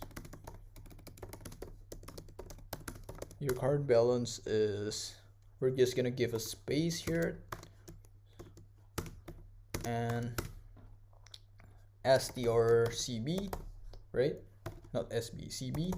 All right, that's it. That's all we need to do, right? So save it. Don't forget to save our file.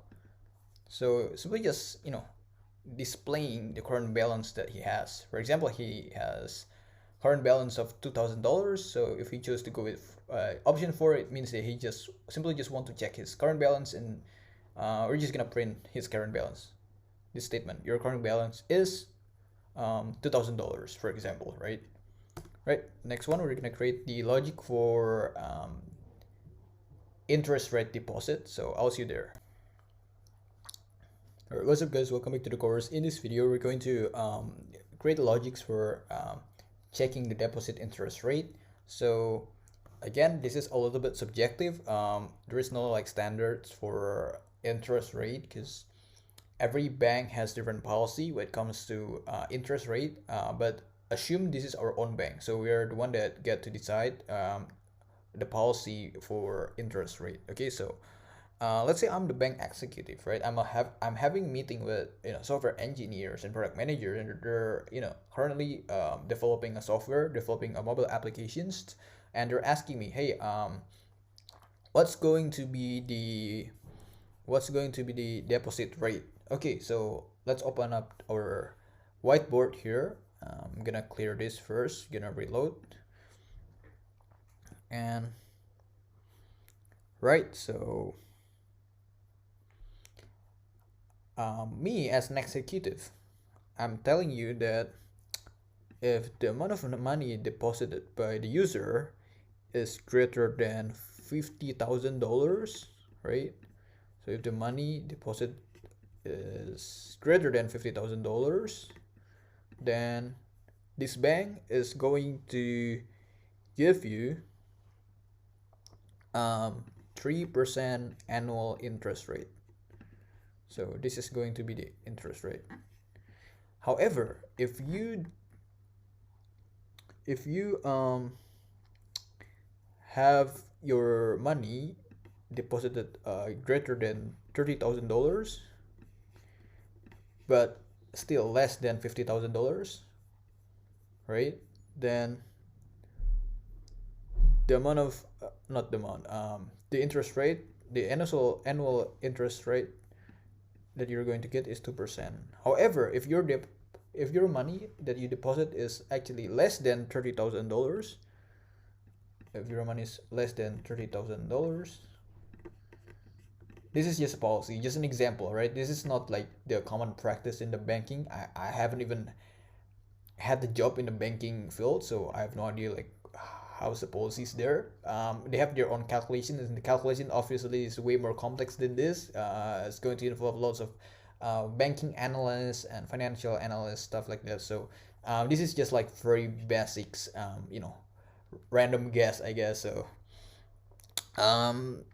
if the amount of money that you deposit is less than $30,000, then your annual interest rate is just going to be 1.5%, right?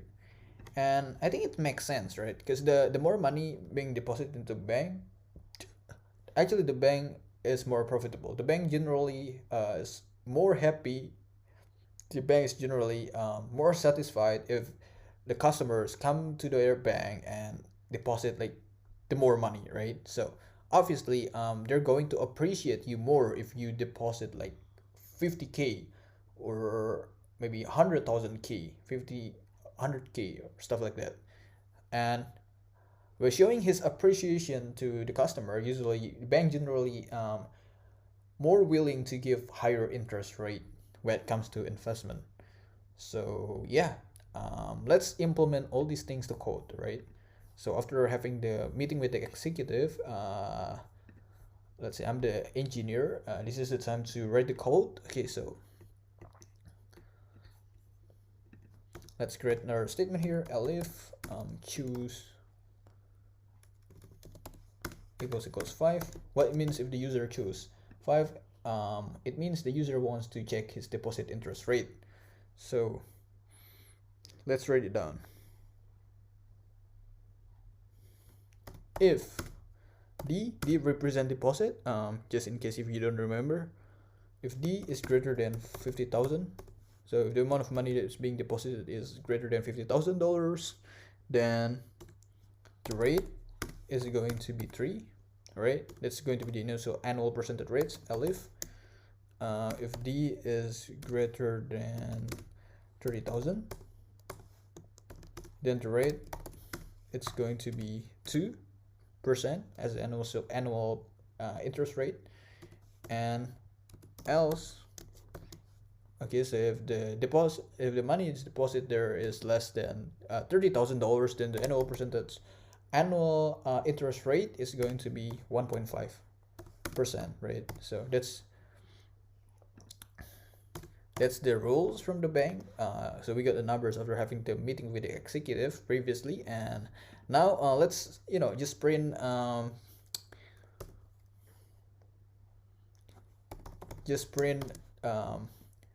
the message here. So your current balance, your current deposit interest rate is, let's give a space so it doesn't look messy.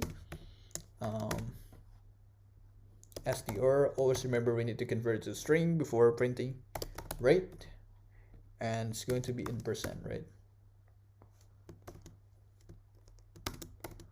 Alright, so here we go. I think that's all. Just gonna save it, and the next one we're going to actually do the calculations for the compound interest rate, okay? And the interest rate, the annual interest rate that we're going to use is going to be based on these regulations, going to be based on this bank policy, right? So for example, I deposit $36,000 is definitely less than $50,000, but it's still above $30,000. So my interest rate for my investment is going to be 2%. This is the annual interest rate the bank gave to me, right? So we'll get to more detail in next one. What's up guys, welcome back to the course. In this video we're going to create logics for the last options, which is calculating the compound interest rate. So let's begin with creating the elif statement here. Elif choose equal to 6. So what it means, if the user chooses option 6, it means that the user wants to calculate the compound interest, right? So let's do it.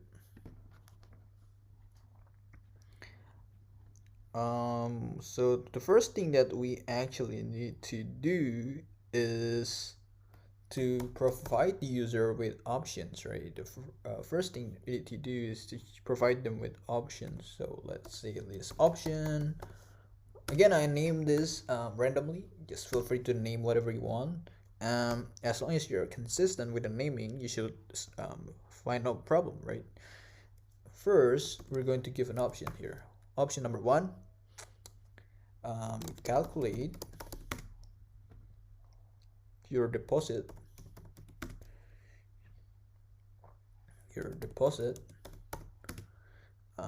compound interest based on your current balance, based on your CB, right? Current balance. And another options here, you can calculate your deposit compound interest. Just gonna copy and paste this. Really like a lazy guy here. I don't really like to just rewrite it again and again. So just gonna copy and paste here. Compound interest based on your input, deposit input. Okay, so if you're a little bit confused here, don't worry, I'm gonna explain it to you. So basically we're giving options to our customers. So the first one, your current balance has been stored in our database. So do you want the system to perform the calculations based on the amount of money that you have based on our database, or maybe you want to do a little bit of experiments or simulations where you input the amount of money that you want to invest, and then based on the amount of money that you input as your simulation number, then we're going to provide you with the output, the data. So yeah, you're given like 2 different options here. Okay, so let's say the user choose the first options, right? What we're gonna do, but before getting that let's iterate this for loop first for n in list options. So we're just going to iterate the options. We're going to print n. Okay, we're going to print n, and then we're going to create a choice here, right? So choice, we're going to give them choice integer. Again, it has to be an integer because the option is either 1 or 2, so we're gonna get the input from the user. So it's going to be asking them, please enter your choice from the options above.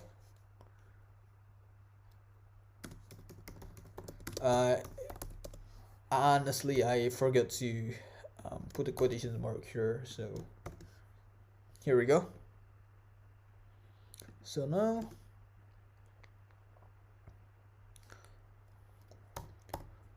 if the user choose to go with number 1, right? So if the user decided to go with number 1, if choice equals to 1, then what?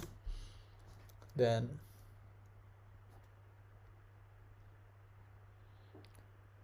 we're going to ask the user how many years, how long you want to invest your money in our bank, how long you want to keep your assets in our bank, right? So let's call it as timing, right? It's probably a little bit weird, you know, but I just love it. So let's do it. str input how many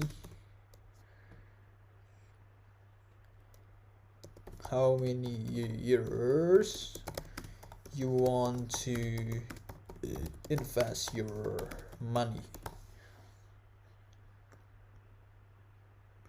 All right, so we're asking them to provide like how many years. Okay, and let's do let's apply the exact same logic here. Okay, so I'm just gonna write down the same exact regulations that we have up here. So if the deposit is greater than 50,000, all right, so if it is greater than 50,000, then the interest rate, the annual interest rate, it's going to be 3 divided by 100, right? So reason why up here we only put it like 3, we only write it down like 3, because we want to display the answer to our user as a percentage, but here we want to actually do the calculations, we want to perform the actual calculations. That's why it's very important for us to convert that number to integer first, right? So yeah, maybe float, right? Because 3 divided by 100 obviously is going to be decimal, it's not going to be a whole number, it's going to be decimal, so it's going to be float. So yeah, we're going to have red x as a decimal, right? So then elif, if the deposit is actually greater than 30,000 but less than 50,000, what will happen, right? Then red x, the annual interest rate is going to be 2%, so we need to convert to decimal as usual. So divide 2 by 100, and else it means that if the amount of money that we deposit is actually less than 30,000, then the annual interest rate is going to be 1.5%, right? So 1.5 divided by 100. Oh, all right, so here we go. So now we're just going to print, we're just going to display your current, okay, let me fix the quotation mark really quick, your current balance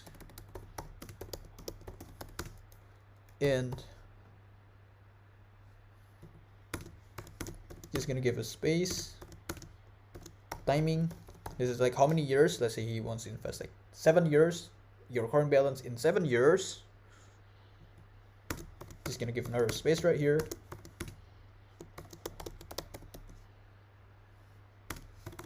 it shouldn't be uppercase, will be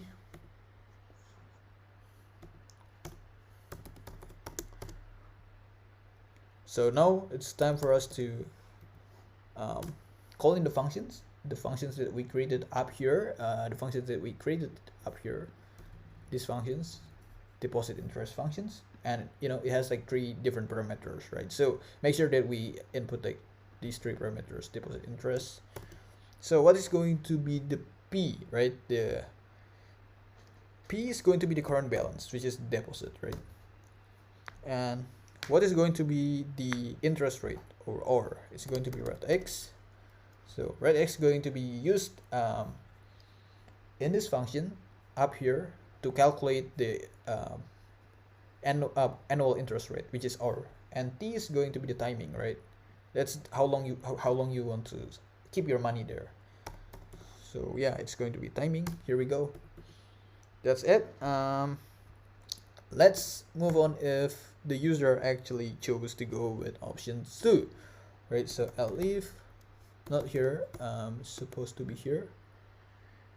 Yep, elif choice equals 2. So it means if the user chose to go with options 2, it means the user wants to do like a simulations, right? User wants to do experiment, entering the deposit, the amount of deposit that he wants to make, and calculate the future value of his investment based on that amount of money.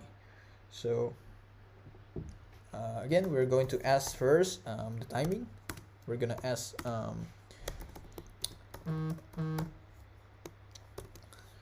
like how long you want to I guess keep your money there. So input please enter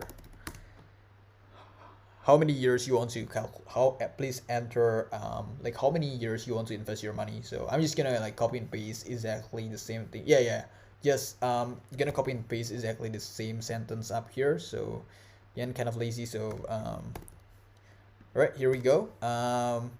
So now let's ask the user the amount of money that he or she might wants to deposit, right? So money str input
What's up, guys? Welcome back to the course.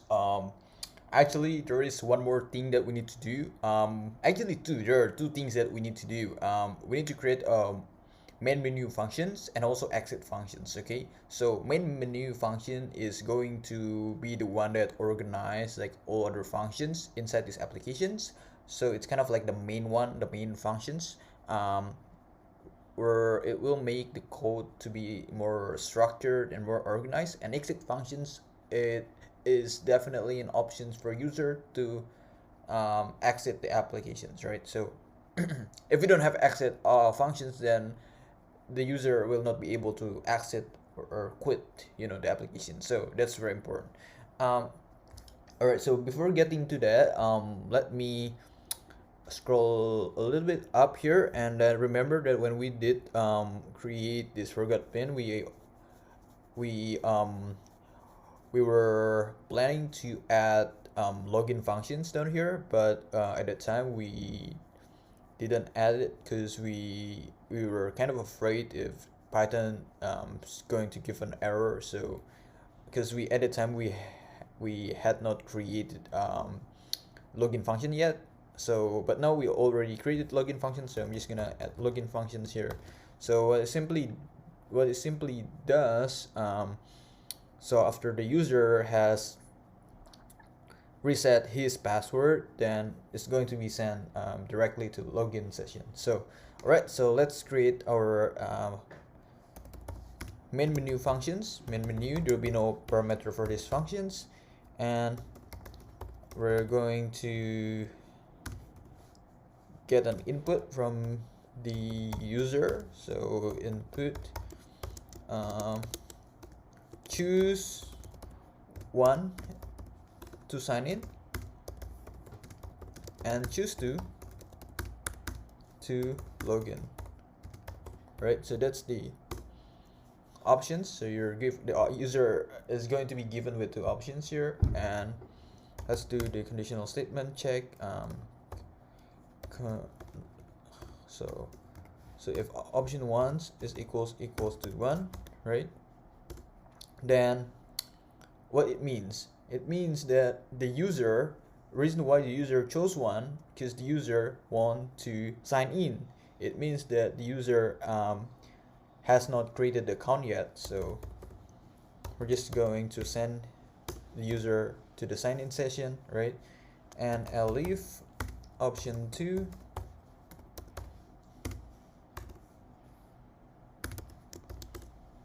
sorry, it should be option 1. So if option 1 equals to 2, it means that the user chose option 2, which means that the user wants to log in. And if the user wants to log in, it indicates the user has already created an account, right? So just send the user directly to login session. However, just in case if the user input something else besides 1 and 2, then we're just going to display a statement here that says option is not available. We're just gonna send the user back to main menu like this, right? And let's create the other functions called exit, right? We want to make sure that the user is going to be able to quit the applications, right? So we're just gonna we're just going to create a variable here called answer. We want to get the answer from the user, and str input, do you still want to conduct transaction? So we're asking the user if the user is still going to do the transactions, yes or no, like this, right? So if the answer to that question is yes, right, then if the let me fix this, something wrong I guess, but I'm just gonna see the terminal really quick here. What's wrong with this? 163. Here we go. All right, we're gonna fix it later, I guess. So If the answer is yes, then it means that we need to send the user back to the login, all right, session. However, if the answer to that question is no, then we're just gonna print thank you for using this app, right? And else, so just in case, you know, if the user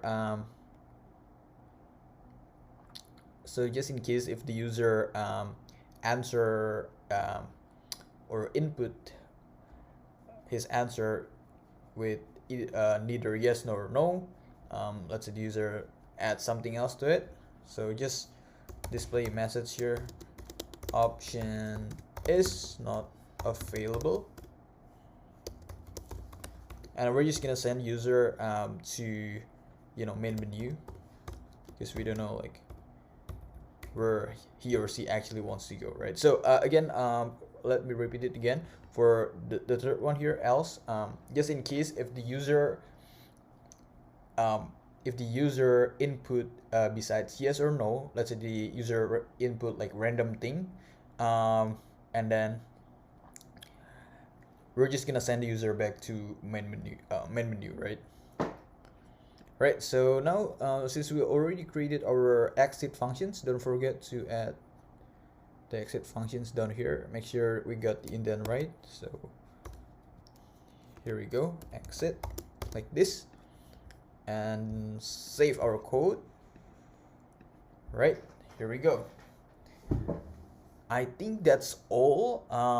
Next video we're going to be doing testing, so I guess gonna be fun. We're just gonna make sure that all codes that we wrote here work the way they're supposed to work, right? So I'll see you guys in the next video. What's up, guys? Really apologize here. Quick correction here about the indent and main menu functions. So it's not supposed to be here, it's supposed to be like this. Reason why, because we want to send we actually want to send the user who input answer besides 1 and 2 back to main menu, right? So it should be like this, and also on the bottom we need to add exit plan here, or exit functions. We call the exit functions, and that's it. That's all you need to know. Apologies once again for this mistake, and I'll see you in the next video where we're going to be doing the testing. All right, I'll see you guys. What's up, guys? This is just a very quick video. Just in case if you're wondering like where do I get all these source of codes and where do I get all these documents, I'm actually going to attach like all documents starting from our basic Python warm-up sessions to the online banking app code, this Python code, and also our presentation slide on the Udemy, right? So all you need to do is just go to the resources and then click on it and then download it, okay? So but if you have any difficulties finding those resources, just let me know and I'm going to do my best to help you to find them, okay? So don't worry about these codes, this Python file. I'm going to upload those on Udemy too. So yeah, let me know if you have any concern. What's up, guys? Welcome back to the course. In this video we're going to be conducting testing. So I'm going to make like 2 different videos for testing. The first video is going to be testing all features. Again, we created like 6 different features, right? Deposit, withdraw, transfer, check balance, deposit interest rate, and calculate compound interest. So the first video, this video, we're going to mainly concentrate on these 6 functionalities. We're going to test each one of them just to make sure they work the way they are supposed to work. And then the second video we're going to test like wrong password, wrong username, wrong pin, or maybe if the pin is not consistent with 6 digit, then what will happen, stuff like that. More like minor stuff, I guess. So let's do it. Again, first thing we need to do is to call main menu functions down here, and don't forget to save our file before running the code. So run without debugging. So yes, here we go. All right, so I'm just gonna go with one because we want to sign in first. We haven't created our account yet. So my username is going to be Chris because that's my name. And please create your 6-digit pins. Going to be 123 123. That's gonna be my pin. Do you still want to conduct transactions? Yes, obviously. Please enter your username. Again, the username that I entered here has to be exactly the same with the username that I used, that I filled up here. Alright, so also the pin needs to be exactly the same, and please choose the menu down here. I'm gonna go with the first one here, deposit. I'm going to deposit $350, and your current balance is $350. Do you still want to conduct transactions? I'm gonna go with no, right?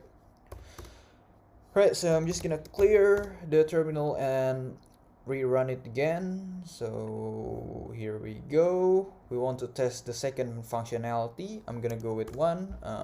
Please create your username. My name is Chris, and your 6-digit pins 1 2 3 4 5 6. That's gonna be my pin this time. I'm gonna go with yes because I want to conduct transactions. Please enter your username. It needs to be exactly the same. Chris 1 2 3 1 1 2 3 4 5 6. That's my pin. And oops, my pin is wrong.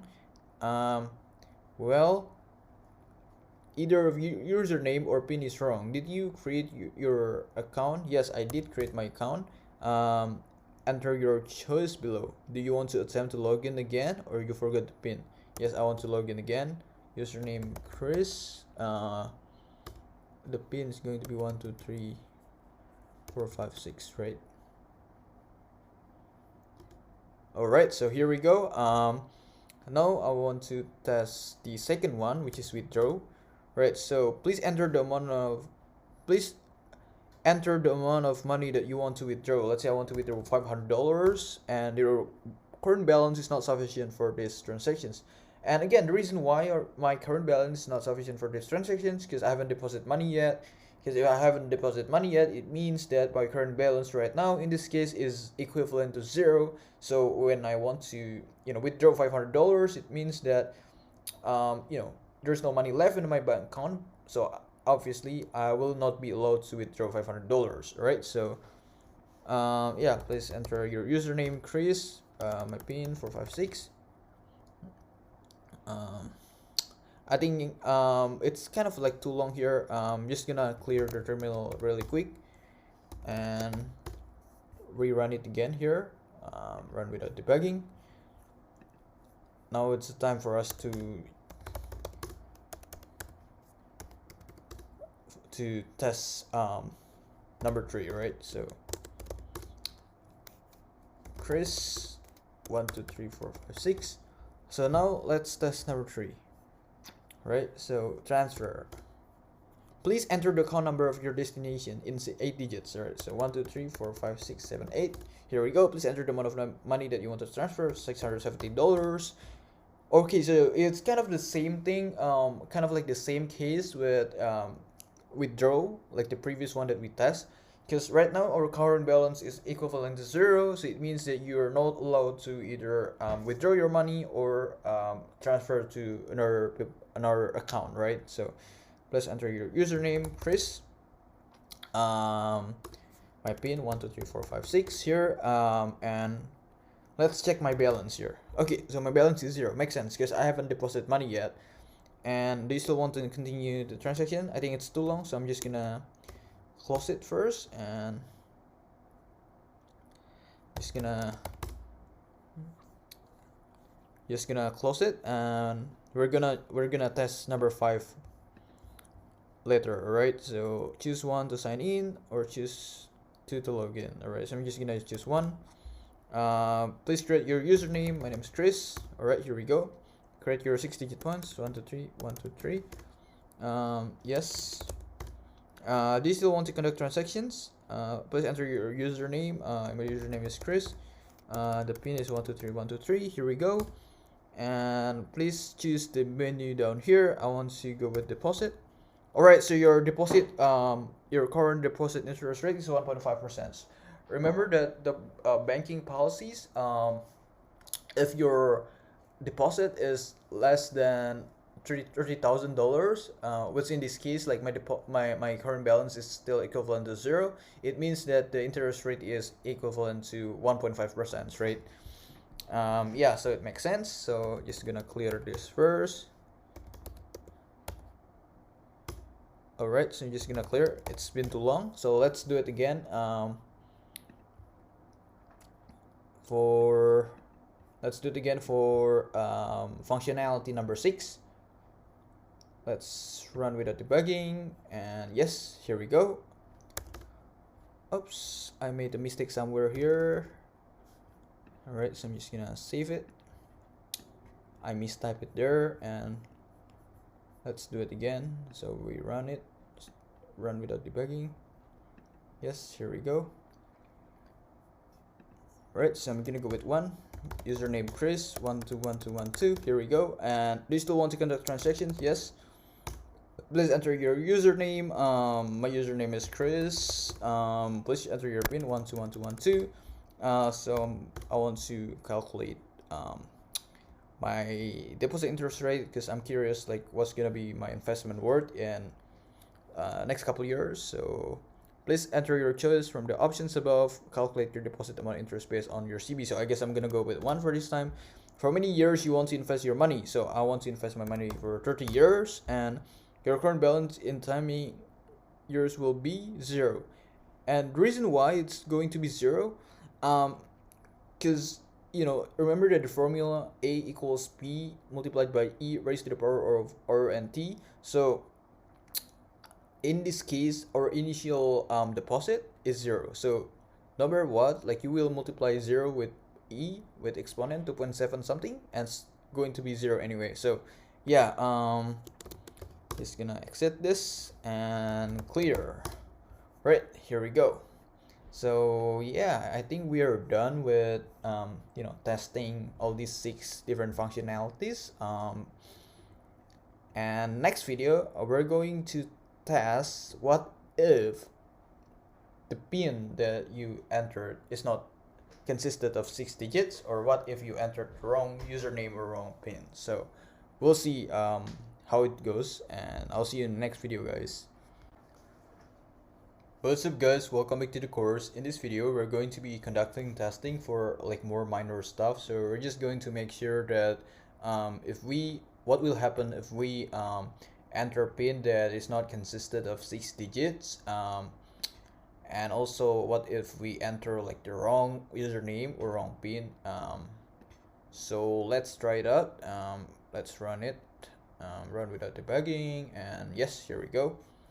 So I'm gonna go with 1 Chris, and please create your 6-digit PIN. So this time I'm going to intentionally only type in like 3-digit pins, 356, that's it. Alright, so the pin has to be in 6 digits. Okay, so it seems the system is working here. So the system rejects our applications and asking us to, hey, you need to create your PIN again, because your PIN has to be consisted of 6 digits. Please create your 6-digit pins, 2, 3, 5, 6, 7, 0.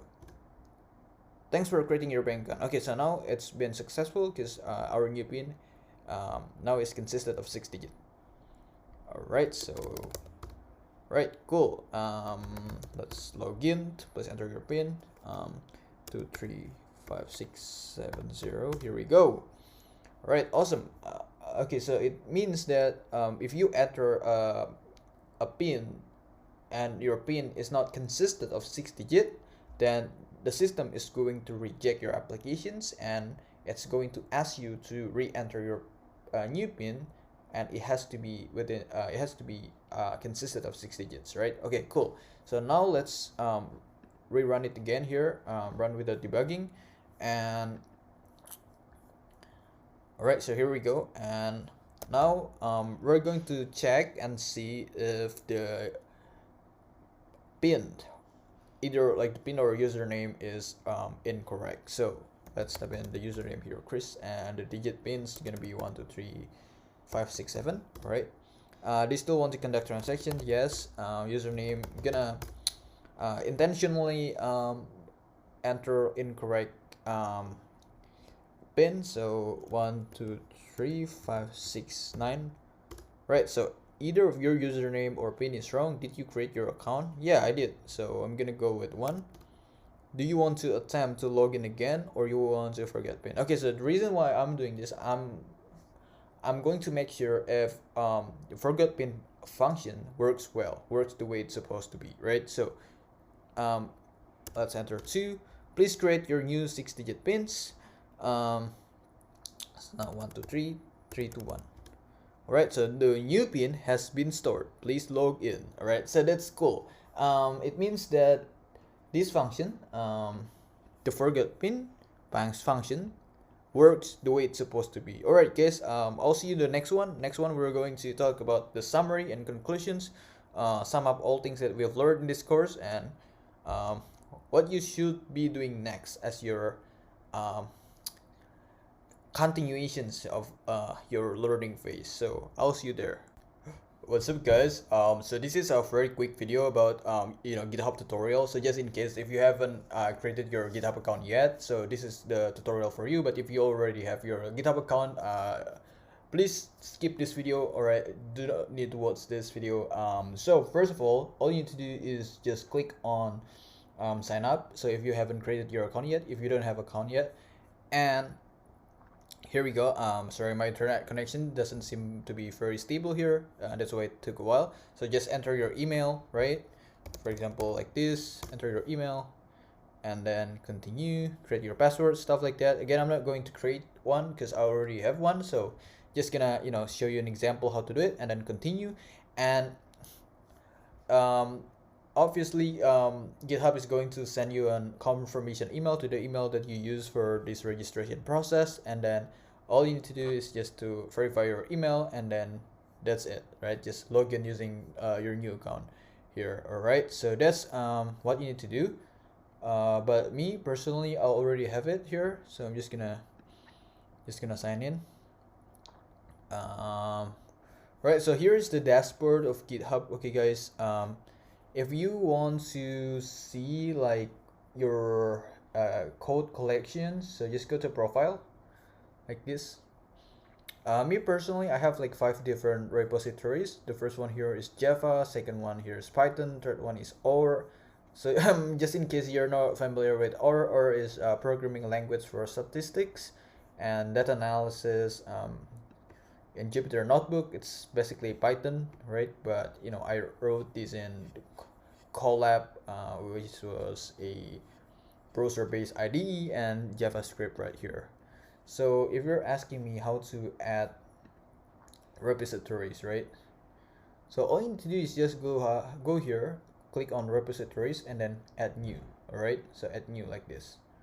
Then you're going to need to name your repository, and then choose also write description. It's optional. If you don't want to, you don't have to. And also here you need to choose either you want your code to be seen by other people, so go with public. But if you want to keep your code private for some reasons, maybe due to its confidentiality, then just go with private. And yeah, and create your repositories, right? So that's how you create repository. And once you have created your repository, you just click on it, right? For example, me, just click on my repository, and then you want to add file, you want to upload your project, just click on add files, and then upload file like this, right? And then you can either drag it to here from your folder, or maybe you can click on this, just file, and then yeah, just upload your project there, right? So yeah, that's it, I guess. That's all you need to know about GitHub tutorial. Please let me know if you have any questions related to GitHub. I'm gonna try my best to help you. All right, so just let me know. What's up, guys? Welcome back to the course. Finally, we are getting to the end of the course. Actually, this is going to be the last video in this course. So let's talk about the conclusion summary. Let's sum up all things that you've learned in this course and what you should be doing next. All right. So here are a few suggestions that I have for you guys. The first one, You need to test every few lines of code. um, do not wait till the end. And reason why, because if you just keep coding and coding until the end of the project, and then you run it and you see lots of errors, lots of people, especially beginners, gonna get very disappointed and gonna get really confused and upset seeing that. So it's better to just like write few lines of codes, maybe like 6 lines, 7 lines of code, just write like one functions and then test it out, right? So obviously you will see lots of errors again, but if you like run it like every few lines of code, then you kind of like minimize the amount of errors, because when you run it, you see it, you catch and you fix it, right? So instead of waiting till the end of the project and then you will see like hundreds of errors and you're gonna get like really confused on what you should do. So yeah, that's my first suggestion. The second one, always be consistent with your variable and function names, right? I totally get it. Some people like to name his functions or his variables using a kind of weird name. And actually it's totally fine, like it's completely okay doing so, as long as you're consistent. So if you use that name above, and just make sure that the name is easy to remember so you don't forget and kind of like mess up in the other part of your code, right? And also make sure that it's going to be better if you use the names that's easy to be understood by other people, especially if you need to share your code with your counterpart, your colleagues. It's good to make sure your flow, your variable naming, your function naming easy to understand. So yeah, that's my second second takeaway that you might want to consider. Then my third one here. So you need to conduct testing with multiple different scenarios to make sure the app works well, right? So exactly the same thing like what we did previously in the previous video. Create like multiple different scenarios. For example, in our applications, I test what if the PIN is not consistent of 6 digit. All right, so the system, if our function works as it's supposed to be, then it should reject our applications, and that was the case, right? And also, if we enter like the wrong password, the wrong pin, the wrong username, what happened, right? If the code works well, if the function works the way it's supposed to be, then we will not be able to log in, right? And that was also the case. So make sure you kind of like test different scenarios and try to make sense, like, okay, so here is the code, the objective of the code, or the output that you're expecting to have is, let's say, this. For instance, if you remember when we did our testing in the first testing video, um, I withdraw money, right? But again, I haven't deposited money yet, so my current balance was 0. So when I deposit, when I try to withdraw, let's say $300 from my bank account, and then the transaction was rejected, right? It wasn't successful. Reason why? Because the current balance, it was 0, and I want to withdraw $300. It means that the amount of money that I want to withdraw is more than the amount of money that I have left on my bank account, which is my current balance, and that's why the transaction was rejected. And it means the code works well, right? The code works the way it's supposed to be, right? So yeah, remember that you have like multiple different scenarios that you should be testing on your code to make sure that your code works well. And let's move on to the fourth one here. So before performing mathematical operations, always make sure to convert data type to integer or float, since you will see error if the data is still in string. Yeah, I guess this is one of the most important parts. So let me go to the code here. Just give you an example, right? So yeah, for example, like this, guys. If you see this function deposit interest, it takes like 3 different parameters, p, r, and t, and we have no idea, right, what data type of these parameters pass by to this function. So just to be safe, right, we need to convert p to the float, or to the float, t to the float. So just in case if other people's out there pass by these parameters, but these are still in string, right? If these are still in string, then we won't be able to perform any mathematical operations.